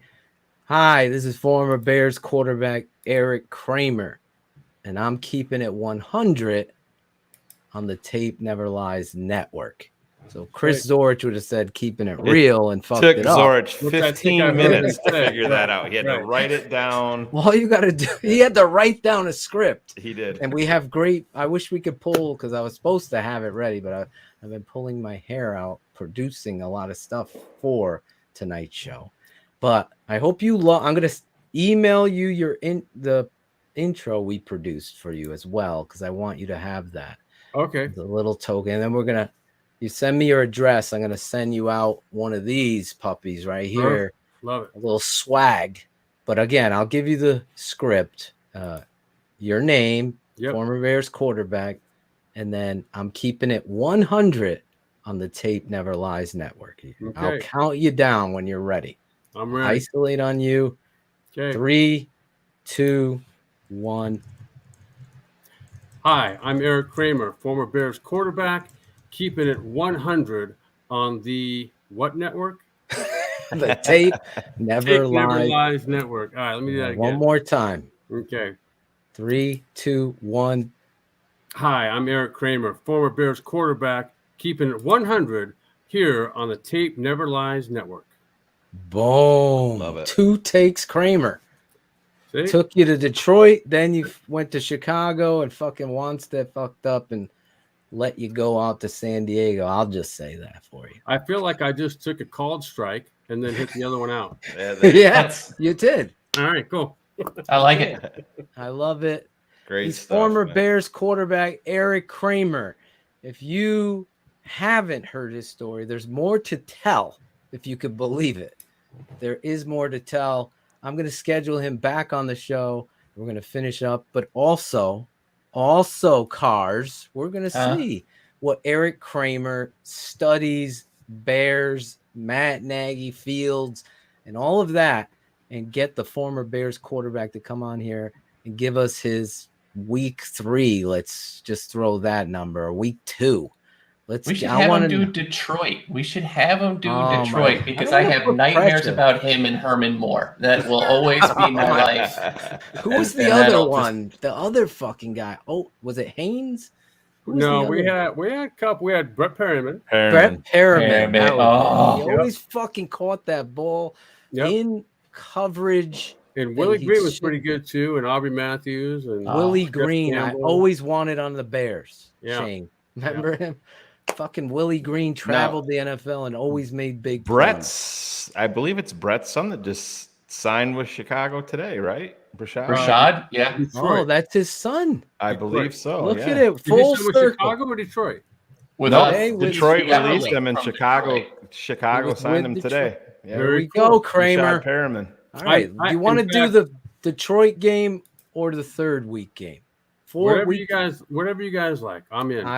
And I'll say the same thing to you as I said. Oh, but you're not.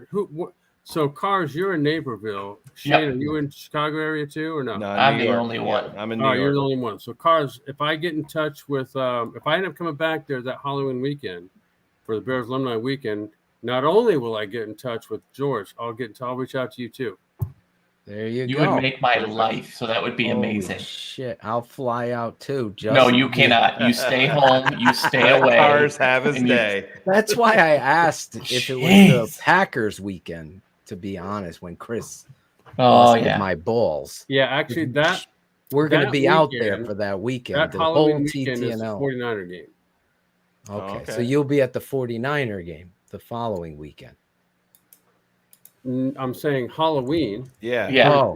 Is the game against the 49ers. Oh, okay, I got So you. I'll probably be coming. There's something out. I don't know what's going on Saturday. So I'll probably come out Friday so I can be there for whatever's going on Saturday. So it's got to be Trey Lance versus Justin Fields, though, right? That game. You would hope by that. That point. would be freaking unbelievable. That would be pretty cool. Well, we're going to schedule you on. Yes.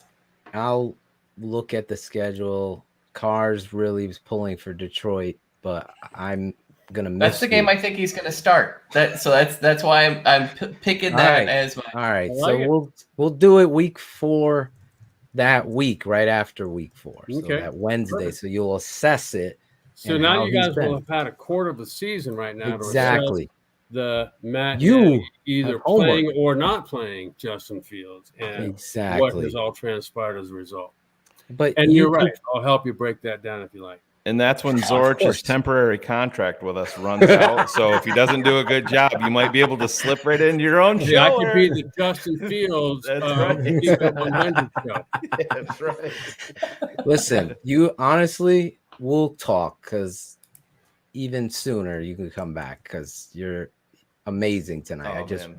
I Love just tonight. Yeah. love tonight. I'm gonna have a hard time sleeping. I'm gonna keep because my adrenaline is so amped. He's going to be popping the VHS tapes of you throwing deep passes to Conway for I was a while. doing that already. And, I was he's doing gonna be that watching today. those. Phil and I were talking. Phil and I were both at work today Shayne talking on the phone. visualized the Conway touchdown. He's like, I'm watching a slant pass. I said, I could see it. Yeah. Slant pass versus Pittsburgh.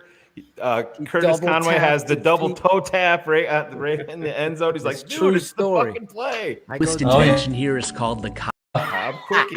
Please get the Cobb Quickie. Never again. Never again. For Delete those that. drop. millennials, real quick before we let them go. Millennials, like, just search 1995 Chicago Bears. Oh, yeah. Watch Erik Kramer. That's what I saw. That's a quarterback. Confidence, composure, That deep reading the field, and just never showing an ounce of emotion. It was just like, boom, just deliver, strike. The fucking throw to Curtis Conway against the Vikings when he runs that deep out and you just fucking anticipate him being there. Oh my God. I'm like, that's a quarterback. That's why I say it doesn't take 4 years to do it. You just have it or you don't have it. But I'll let my emotions go. Mr. Erik Kramer. Thank You were you. awesome. Thank you so thank you much so for much. your time and all of, I believe, the public service that you have done tonight. I don't think you realize how far your words will travel. Thank you so much. I appreciate you very Fellas, much. I very, very much appreciate being on with you tonight. Love to come back anytime. So there's a lot of good stuff, as you mentioned, that's going to come out of this stuff we haven't even talked about tonight. Exactly. So, We have 3 more chapters of the Erik Kramer story to get into. And I kid you not. That's why I knew. I was texting my partner, Shayne. I'm like, if we will go to 1:30 in the morning, we cannot do that. There's too many good things. And I don't want people to, tune out. So we're definitely bring you back. Love you. And just have Thank an you very amazing much. God bless you. You guys be well. Shayne, good luck with Riley. I don't know what kind of cancer he's got, but I certainly hope it's something he can get better from. Yeah, we're taking it day by day, and like I said, it's trying to. I'll just repeat what the doctor said to me because they put it in terms of sports. They're like, hey, we're out of the unknown. We have the known now. The team of doctors is going to be, your coach. We're going to draw up a game plan for you, and we're going to go fucking kill it. And that helped. You know what I mean? Just keeping that mind frame, and every day is another day closer to victory. And my son he's 10, but he's a lot stronger than I am, and I wish he attacks every day with confidence. It's I don't know how he does it. But he does it, and he took chemo today, and he's it's amazing. It really is. And that's why I thank you, Erik, because I said I listened to your story, and it's unbelievable, and it helps me listening to it. If you go back and watch this, I was sitting back and just taking everything in, and it's you start to feel bad for yourself, and then you listen to a story and you're like, that's so tragic, and then there's more, and then there's more, and then there's more. Yeah, and it's a testament to you, the human being, but even this helped me even more tonight, and I appreciate it so much. That's good, man. I appreciate that. And I was going to 2 things I'll say. One, the way the doctor talked to you, is there any chance that Nagy would allow him to give a pregame? I hope so. It worked. It's a female doctor, and she told me that, and it was weird. Well, they allow ladies in the locker room now. Yeah. I think we're a press pass, but that's all right. Yeah, exactly. One thing I was going to say though about Griffin. So when Griffin was born, about 3 weeks old, my wife at that time, she would keep going to the doctors. It was a group of doctors, and she would keep taking him in, and they would keep sending her home thinking he'd have colic. Well, he didn't have colic. Around week 3, she took him again. I was with her, and this doctor noticed a little red ring sort of growing around the outside of his umbilical cord had just fallen off. And so he goes, this doesn't look right. He goes, would you mind going down to Tarzana Hospital? He goes, I'm going to set it up that they do some tests. So we took him down there. It was worrisome to them. They did a spinal tap on him, couldn't find what was going on. Turned out we get a call in, I don't know, 4 or 5 in the morning. And the doctor says, get down here now. We're going to take him in. He's got flesh-eating bacteria. Oh, my God. Take him in, like, right now. We're waiting for you to get here. As soon as you see him, we're taking him in, and we're going to cut this thing out. So what they did was they opened him up, and they scraped off all of this flesh-eating bacteria and then left him open for, I'm going to say, it was probably 4 or 5 months. So he was born in 1993, is my last year in Detroit. Wow. And he was born in June. So he and Marsaw, they didn't come out until probably maybe halfway after, once the season began. They didn't come out till like the back half of that season.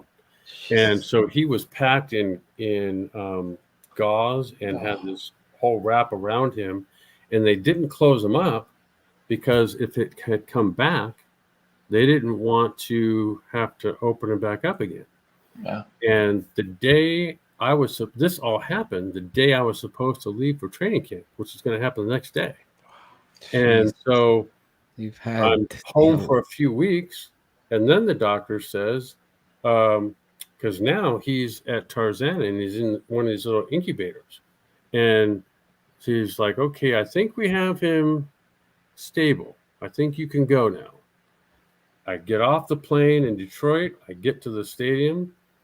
I get a phone call that a loop of bowel he had pushed through his intestine wall, and they rushed him down to Children's Hospital.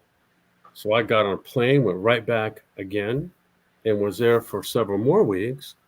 And so he made it somehow. Somehow that little sucker made it. Yeah. But at that time, what I remember the doctor saying, or a nurse or somebody, was that in LA County, which is like well over 10 million people, like in the past, I don't know, 15, 20 years, like 7, 8 kids had gotten this. Wow. And 7 of them had died. Wow. Or I think one was an amputee. So Griffin didn't have anything amputated. Now he had a nasty ass scar there, but he was alive and he made it. So, unbelievable. The adversity, as Bullets is saying, that you've had to overcome, and that isn't even one of the chapters that I was talking about in the Erik Kramer saga. I love you. I could have done without you bringing up the colicky baby, because I have an almost 3-month-old daughter that was the added layer on top of what we've been dealing with my son, and boy, isn't that great? That's no joke. Up together. That's no joke. And that's awesome. But a colicky baby is also what he calls Phil, so it does work out pretty well. Oh, really? It's just Phil? Okay. Yeah. No, Erik, don't fall into that shitstorm of untruths. I love you. Yeah. Officially, we let you go. All right. I All appreciate the it. best. Thanks for having me. You guys are awesome. Thank you. you. Appreciate it. Okay. He's talking about me and Shayne cars, not you. The question, though, to Claudio, do you remember what college Erik Kramer went to? I used to test you on these. Do you remember? You did. You tested me. I do not remember the college. I remember most of the play because that was Claudio's trying to figure out who Erik Kramer is. No. That was actually when If I didn't see his hands, I thought he'd be Googling right now. But thank God he's doing one of these, and I know. No, it was. Don't He do was shit. actually, Test him as a Claudio. Don't do shit. No, he was on the original team that I had to learn out of the Chicago, the Bear. I was gonna bring you on because but the Yeah, that's all right. seriousness, No, it's the emotion of it. Oh, it was amazing. So I mean, big. that dude needs to write a book. I mean, it should be a move. I don't know how a human being overcomes. I'll tell you that, what, but then I've stands in there. I've been obviously doing this show with you guys since day one, Yeah. and we had over 400 people in the chat when he was talking. Nobody was putting anything in the chat. Every single person was just intensely just listening to him. It was amazing. It was amazing. It really was. It was amazing. You got to remember that in all of this, right? Like these things, life can be isolating. We can all feel alone, right? Like there are all of these moments, and it's very easy. 3 years ago, my goddaughter committed suicide, and it was the same thing. You felt alone, couldn't communicate, right? Like there's, as together as we are, as many ways as we can reach out and communicate and talk and do these things, you can still be in a room full of people and feel alone. And so one of the things that made me the happiest was seeing in the chat, like reach out, people, if you're dealing stuff, like reach out there. Yeah, that was. We're powerful. always here. This We're isn't always bullshit. here. Yeah, I know no, this fucking is- cars and I joke around, but I fucking love cars. And Oh, yeah. I love Shayne, and I don't give a fuck that I love the fans, because listen, this is 1 year anniversary. Wasn't expecting, I was expecting emotion from the Erik Kramer story, but he really went into football. And it was such a great moment for all of us, because to Cars's point, we were in dial-up message boards that really was the foundation of this show, because we would battle back and forth It was the debating on birth what of the these Trevelizer 3000. Well, Which is too tall. Yeah, if folks don't know, you can't be 6'7" or over 6'6" and play professional football. That is one of the first things I've ever learned. Yeah. That was just outstanding television and a real emotion. If you're watching on the radio, I hope it's as powerful as it was to see the man stand in the pocket and deliver. We always say that, and many people can't do it. They're too embarrassed. They're too worried about the flaws that the neighbors are going to make fun of. But the reality was, this show is Keeping It 100. Who better than Erik Kramer to do that? And Well, you, I think Cars, it brought it cheering. together. It brought us together because, again, it has been a journey. Listening on the radio, HL. Yeah. Thank you. Jesus. We started talking football, the three of us, on dial-up when Erik Kramer was the quarterback, right? Like, to put that into, if you had told me 25 years ago that I'd be sitting on a web show with you two guys who I had just met at that point in time, and I would be talking about the Bears once a week for 52 straight weeks on a. Don't tell Claudio that. Yeah, we don't get the off show season off. You didn't know 25 years ago I was going to put a picture of you up of you FaceTiming my daughter? Yeah, I mean, who knew? Who knew? I knew Shayne was a douchebag then. Oh my God. Claudio don't do shit. I knew Shayne was a douchebag then, but it is over the 25 years, it is become even more apparent how little I actually like him. And hit the like button, hit the subscribe. As Jackal would say, be a friend, tell a friend. There's somebody out there that needs to hear what Erik had to say. There's somebody in your life. I saw Angela. I saw Lady Bear. I saw Thunder Girl talking about it. Our female fans, do something positive and share this emotion, because family is marriage. No matter where you are sexually or whatever, there is a relationship, a bond that extends down to your children, and things get tough. TTNL is going to be here, obviously, as an escape. But tonight, coincidentally, on the anniversary, as well as Recovery Month, as Chris Sandlin, our brother from another, has said, TTNL is family. So we're kicking it off right. Unfortunately, I got to do some business, honestly, unless, Shayne, did you want to say one thing about the interview? No, I was actually spending the last 35 seconds trying to wedge this into the conversation. When you said extend down, I figured let's bust out one of these, Phil. What do you got? You got it? You see what's up there? You want me to read it, or are you going to read it? I got it right here if you need me to do it. Yes. Today's episode is sponsored by our friends from Manscaped. Yes. The leaders in below the waist grooming. It's back to school time, Claudio, and we want to make sure that you pack the essentials to have the best year yet. The Manscaped 4th generation performance package is just that. Things are opening up. Be ready for whatever is the daily schedule for you. It's the perfect package for your package. And it includes the brand new Lawnmower 4.0. Put it up there, somebody that's paying attention. The 4.0, fellas. Go for the valedictorian of ball trimming and join the 2 million men worldwide who trust Manscaped by going to manscaped.com with the code KI100 for Keeping It 100 for 20% off. I know Cherie loves Manscaped. She's been she's making little goodie bags for when we do her night there when she finally, we were gonna get her the date. The date, yeah. The She's blind making date show. She's doing little swag bags to hand out to all the probables. So she's excited. Cherie, think you can speak on it? Look, you're live on She is air. going to kill you, and I'm going to enjoy that moment because it will have been so It's gonna be a deserved. great drop. Yeah. Absolutely. But hey, get 20% off free shipping with the code KI100 at manscaped.com. That's 20% off free shipping with the code KI100 at manscaped.com.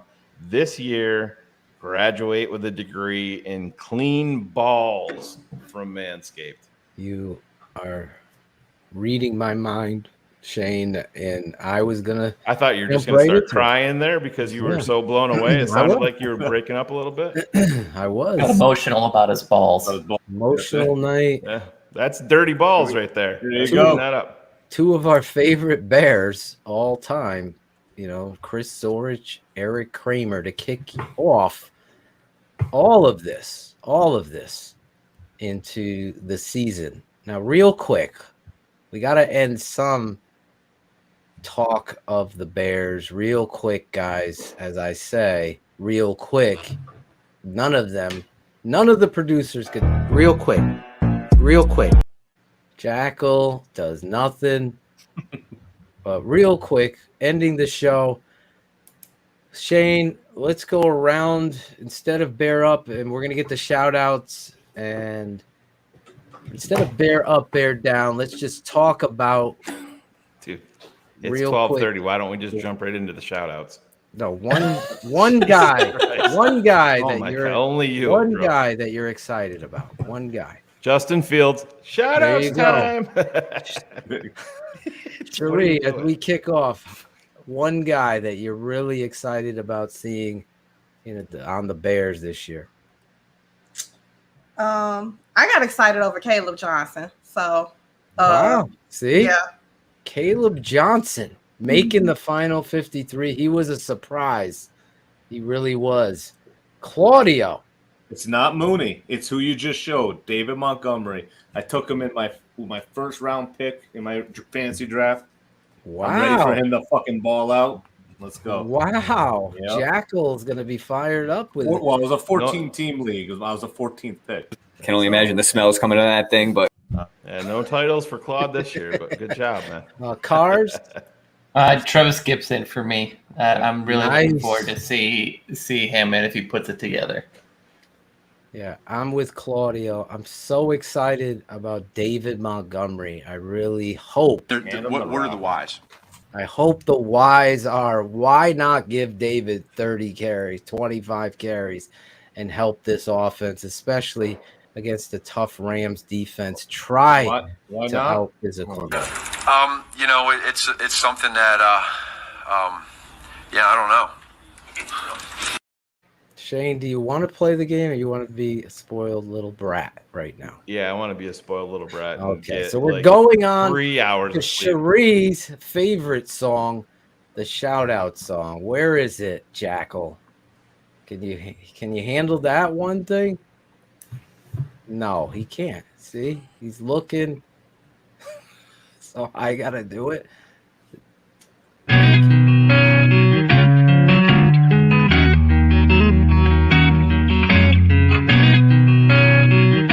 Shout out Tape Never Lies. Shout out. I know you hear me, baby. Shout out. I know you see me, baby. Shout out. We gotta holla at you. Keep it 100 crew. Gotta show love too. Shout out. I know you hear me, baby.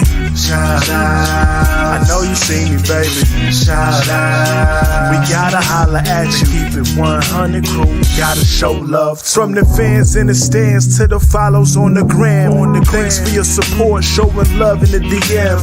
We stay Spencer strong, fight fight together till the end. Now it's time to shout out worldwide friends and fam like the network that keeps it real. 100 crew, so many in the world that I gotta show love to. For some, this part signal show is at its end, but for me it's so important to thank the charter members and the fans. Built the network, speak the truth through the tape, never run around the truth. No narratives we create, set them straight, no bubble screen on 4th and 8. Audio Shayne getting nervous cause keeping them up too late. That's it, no more to say to get the shot of vital, but hurry up cause the postman's getting homicidal. shout out. I know you hear me, baby. Shout out. I know you see me, baby. Shout out. We gotta holla at you. Keep it 100 crew. Gotta show love too. Shout out. I know you hear me, baby. Shout out. I know you see me, baby. Shout out. We gotta holla at you. Keep it 100 crew. Gotta show love too. The network that keeps it real. Sense is strong.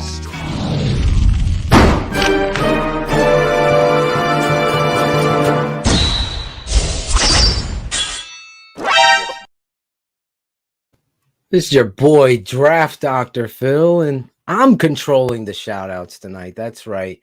I am controlling the shout-outs, so poor Shayne is going to have to just wait and be a part. Unfortunately, you could see above me the Spencer and Riley Strong segment now. This is the reality of the truth. And fortunately for Shayne, I'm not going to go too long here. I'm just going to send my shout out like this.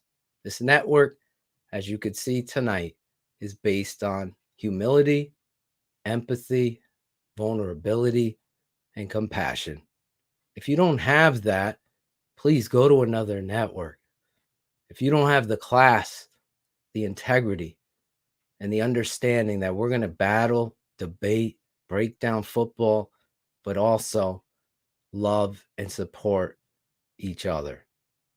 Tonight, my shout out is to Riley Marsaw. This kid, his father, going through everything that I've been a witness to. It's an emotional journey, one with which isn't to get clicks, isn't to get positivity of phoniness, but positivity of prayer and respect. There's no small cancer in this world. There's no small hill a family must endure and challenge. With all of the unknowns, I've seen some crazy things said and done and heard. But I've never, ever in my life been more proud to be a part of a show and a friendship that is built on 1 year anniversary. So tonight, I want to shout out you, Riley. I know you are going to fight this. You are going to beat this. And you have two parents that love you beyond anything anybody could imagine. And I love your dad, and I'm so blessed that you share him with me. And I did something for you and your family that is very small in my book that we're going to share tonight. A special shout out segment to you that a bunch of people wanted to send their shout outs to you and your family. So I want to share this tonight to end this show, and that'll be the end of the show. Very emotional birthday show with real talk and real life. God bless you all, and I hope you enjoy the messages from all of these people that are TTNL family, friends, to you, Shayne, to you, Hila, and to all of the Marsaws. This is for you.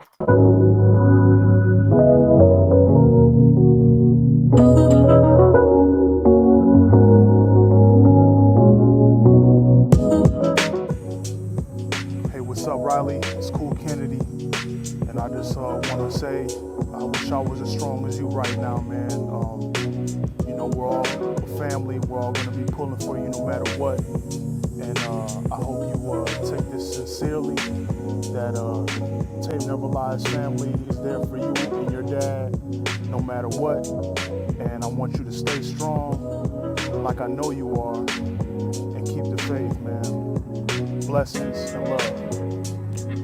Hey Riley, it's Brett Maley, friend of your dad, occasional guest on the show, Bear fan, Pawn Star. Listen, just wanted to wish you the best. I hope you're doing really well. Your dad's kind of keeping us surprised at what you're going through. You may or may not know, out here in Las Vegas, we can bet on just about anything. And I laid down big bucks that you're going to kick cancer's butt. So as soon as you beat it, come out here. We're going to celebrate. I'll take you to a buffet. We'll go see a show or something. So get your family together and plan on it. So in the meantime, though, we're thinking about you out here, and I'll be rooting you on just like we'll be rooting on the Bears. Take care, buddy. Bye. Hey, Riley. This is David Kaplan from ESPN 1000 and NBC Sports Chicago, and I'm a very good friend of your dad's. Hey, man, as you begin this battle, all in. You fight with every fiber of your being, and you will kick cancer's ass. I'm in your corner. Many of us are right there for you. All right, man? You go beat its ass. And you know what? Then we'll stand there and hoist your arm up above when you are all done with your fight. Go get him, man. We're all fighting for you. We're all rooting for you. Go get him. Hey, Robbie, what's up, buddy? This is Chris Zorich. Used to play for the Chicago Bears and University of Notre Dame. You can see my helmets in the background. Just wanted to let you know we are behind you in this fight. I think you could smash this cancer thing like I used to smash quarterbacks and running backs. But you got this. Go Bears! Hey, Riley, this is your buddy Ken. I heard you're a brave champion taking on a courageous fight. I want to send you all my energy and prayers.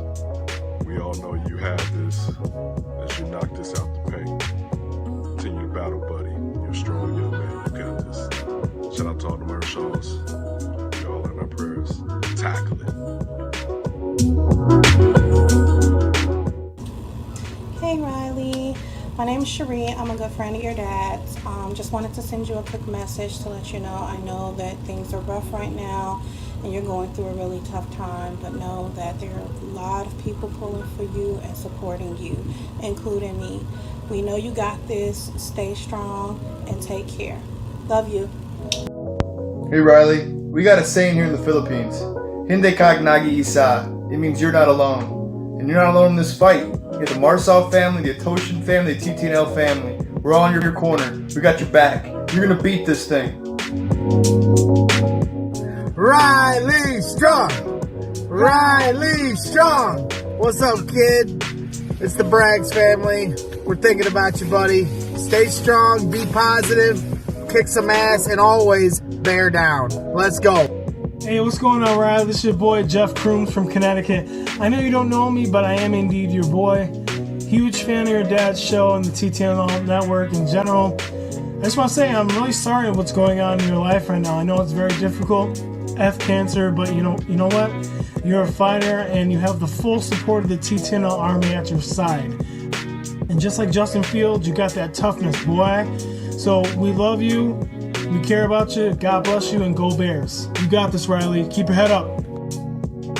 Hey, Riley, Steven Johnson, Shy City Sports. You've got the whole 100 crew behind you. You have the whole Shy City Sports crew behind you. Thoughts and prayers with you as you kick cancer's ass. We know you're going to get through this. We know you're going to get healthy, and we are all here for you every step of the way. Take care, bud. Hey Riley, it's Sean Sierra from Sports Zone Chicago. I just want to stop in and let you know that you got people here in Chicago and across the country and around the world who are pulling for you and have you in their thoughts and prayers. Stay strong, kid. Love you. Hey Riley, little buddy, I'm Loki from Mexico. And well, I've heard what you're going through right now, and I'm just here to tell you, keep on fighting, little buddy. You've got this. You're gonna win this battle. We're gonna be there with you. You're gonna be in our prayers every single day.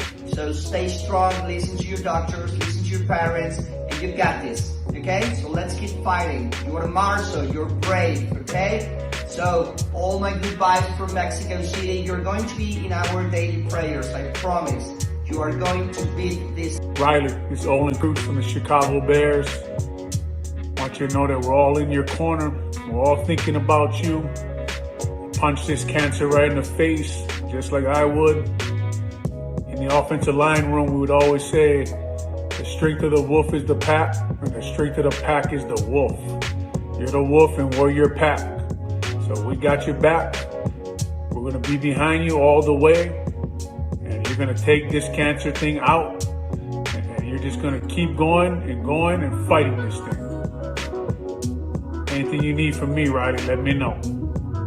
Hey, what's up, Riley? It's Tony B here, stand-up comedian and very proud member of the TTNL family, sending you love and support from Scottsdale, Arizona. We're all with you, my friend, so stay strong and keep a smile on your face. You got this, buddy. Riley, what's up? It's Adam Rank from the NFL Network. Like you, I'm a huge Bears fan, and all Bears fans are tough. And you know what? There is no way this is gonna beat you. We're gonna kick cancer's ass, and we're behind you. Riley, it's Matt, otherwise known as the nerd that your dad is really embarrassed that he's friends with. Listen, we're keeping you in our thoughts and prayers, both my girls and my wife, who's currently yelling at those girls right now. But we're keeping you in our thoughts and prayers. We know you've got this. We know you've got the support system, so stay strong. Hey Riley, it's Alex. I just wanted to give you a quick shout out. I'm thinking about you. My family's praying for you, and keep fighting. Riley, I don't know how to work these phones, but I know one thing, I want you to get well. My prayers are with you and your family, and you fight that and fight it hard like we beat up on the Green Bay Packers. Let me extension. Have a good one. Yo, Riley, this is Claudio the Barber, and you know what? Your dad might be the smartest man, but you're Riley, the strongest kid, Marsaw. You got this, bud. Have Riley's back. Hila and you have Riley's back. But do you know who has your back? We, your friends. You've got this, and please be free to reach out anytime because that's what we're here for. With that being said, there's only one more thing. Let's go and kick some cancer's ass. Hey Riley, my name is Lamont, Keepin It 100 family member. Just wanted to let you know I'm real proud of you as a big brother, man. And I also want to let you know that me and the rest of the crew got your back, bro. So we want you to be strong, beat this thing, so that when you do, we can all go see Justin together. Marsaw family, just wanted to reach out to you and send our prayers out to you and love and support from the Nichols family, man. TTNL as a whole, we're going to be praying for you, and we believe this fight is so winnable. Just stay positive, keep hopeful, and keep strong. Hey Ryan, this is Zach from Tri-City Sports. I just want to send some positive thoughts and vibes your way. Thoughts and prayers as you go out there and kick cancer's ass. We know you're going to get through this, man. We know you're a strong kid. You have everyone from the TTNL crew and the Tri-City Sports crew behind you. So go out there, kick cancer's ass, man. Much love. Hey Riley, this is your Uncle Bullets from the TTNL family. I just want to let you know that you're in my thoughts and my prayers. And I know you're going to have a great time when you go with your family to watch Justin Fields play in person. You got this, buddy. All right? Take care. Love you. Hey, Riley. This is Stefan Froylan out in California. Big TTNL fan and a big fan of your dad, Shayne, and Draft Dr. Phil. We heard you're going through some health issues, and want to let you know that all of us at the 100 crew, we love you, and we're thinking of you every day. Want to keep it 100, just like the t-shirt says.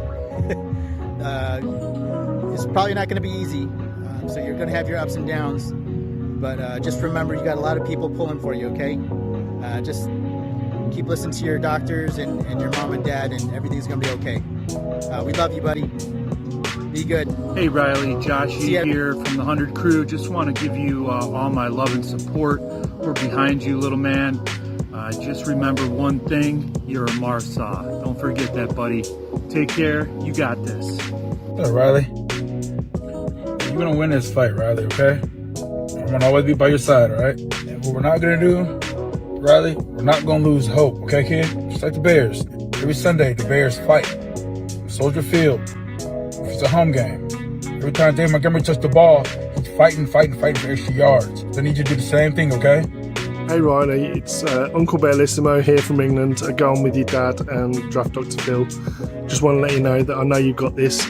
Hang in there, mate. When you're going through tough times, keep going. Hey Riley, Cameron here from the TTNL family. We need you to KO this cancer, little smartest man, because you need to watch Justin Fields for the next 10 to 15 years. What's up, Riley? Hey, listen, man. I got all the confidence in the world in you. You're going to beat this thing. Just keep working hard, and much love. Hi, Shayne. This is Deborah, Cherie's mom. I just want to let you know that I'm praying for you and your son, Riley. Be strong, my brother. God bless. Hey Riley, it's Steph Toshin. I just want to let you know how much that I'm thinking of you, how much our whole family is thinking of you each and every day. We pray for you. I know that what you're going through is not easy. It's going to be challenging. I know that.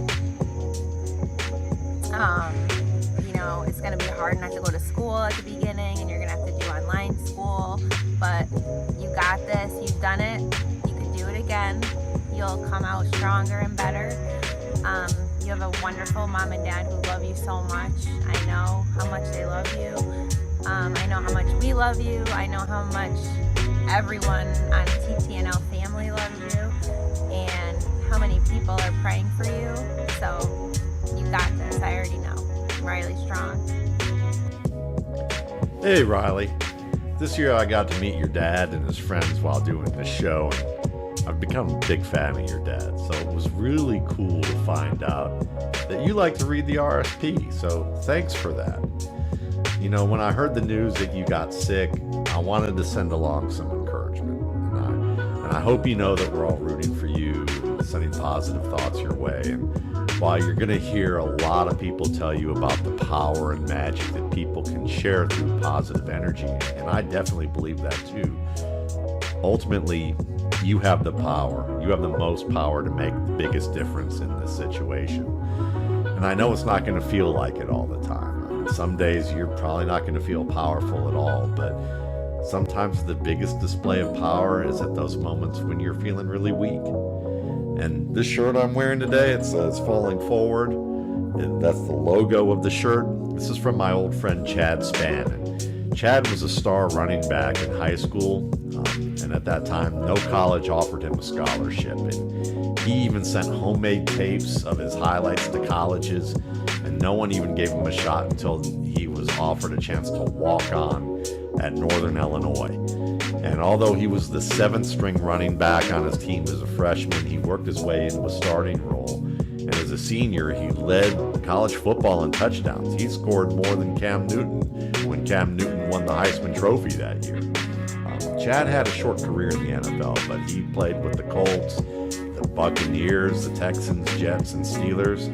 It's pretty darn good for a guy who had to send tapes to colleges just to give him a chance to walk onto a team.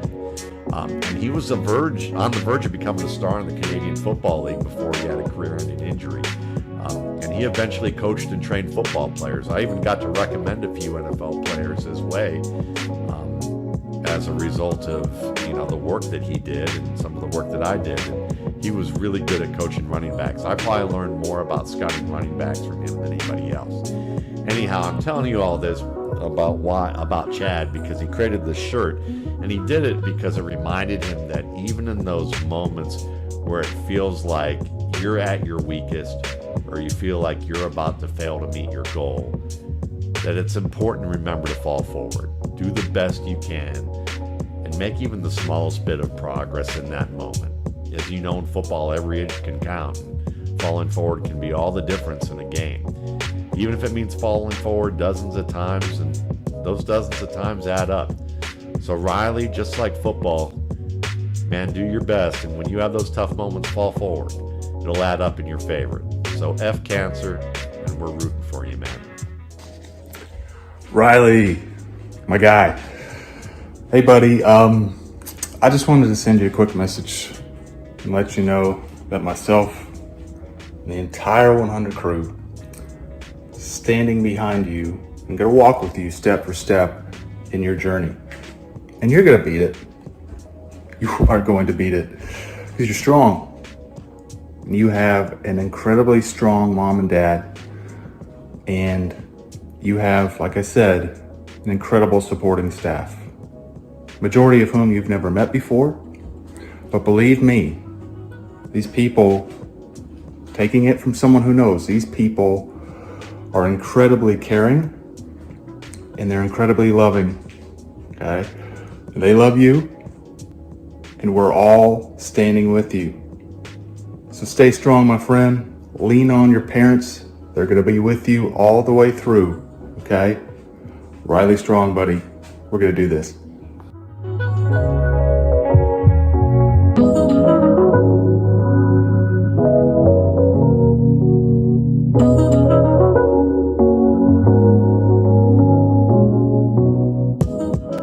This has been a Shy City Sports presentation and a Tape Never Lies Network production.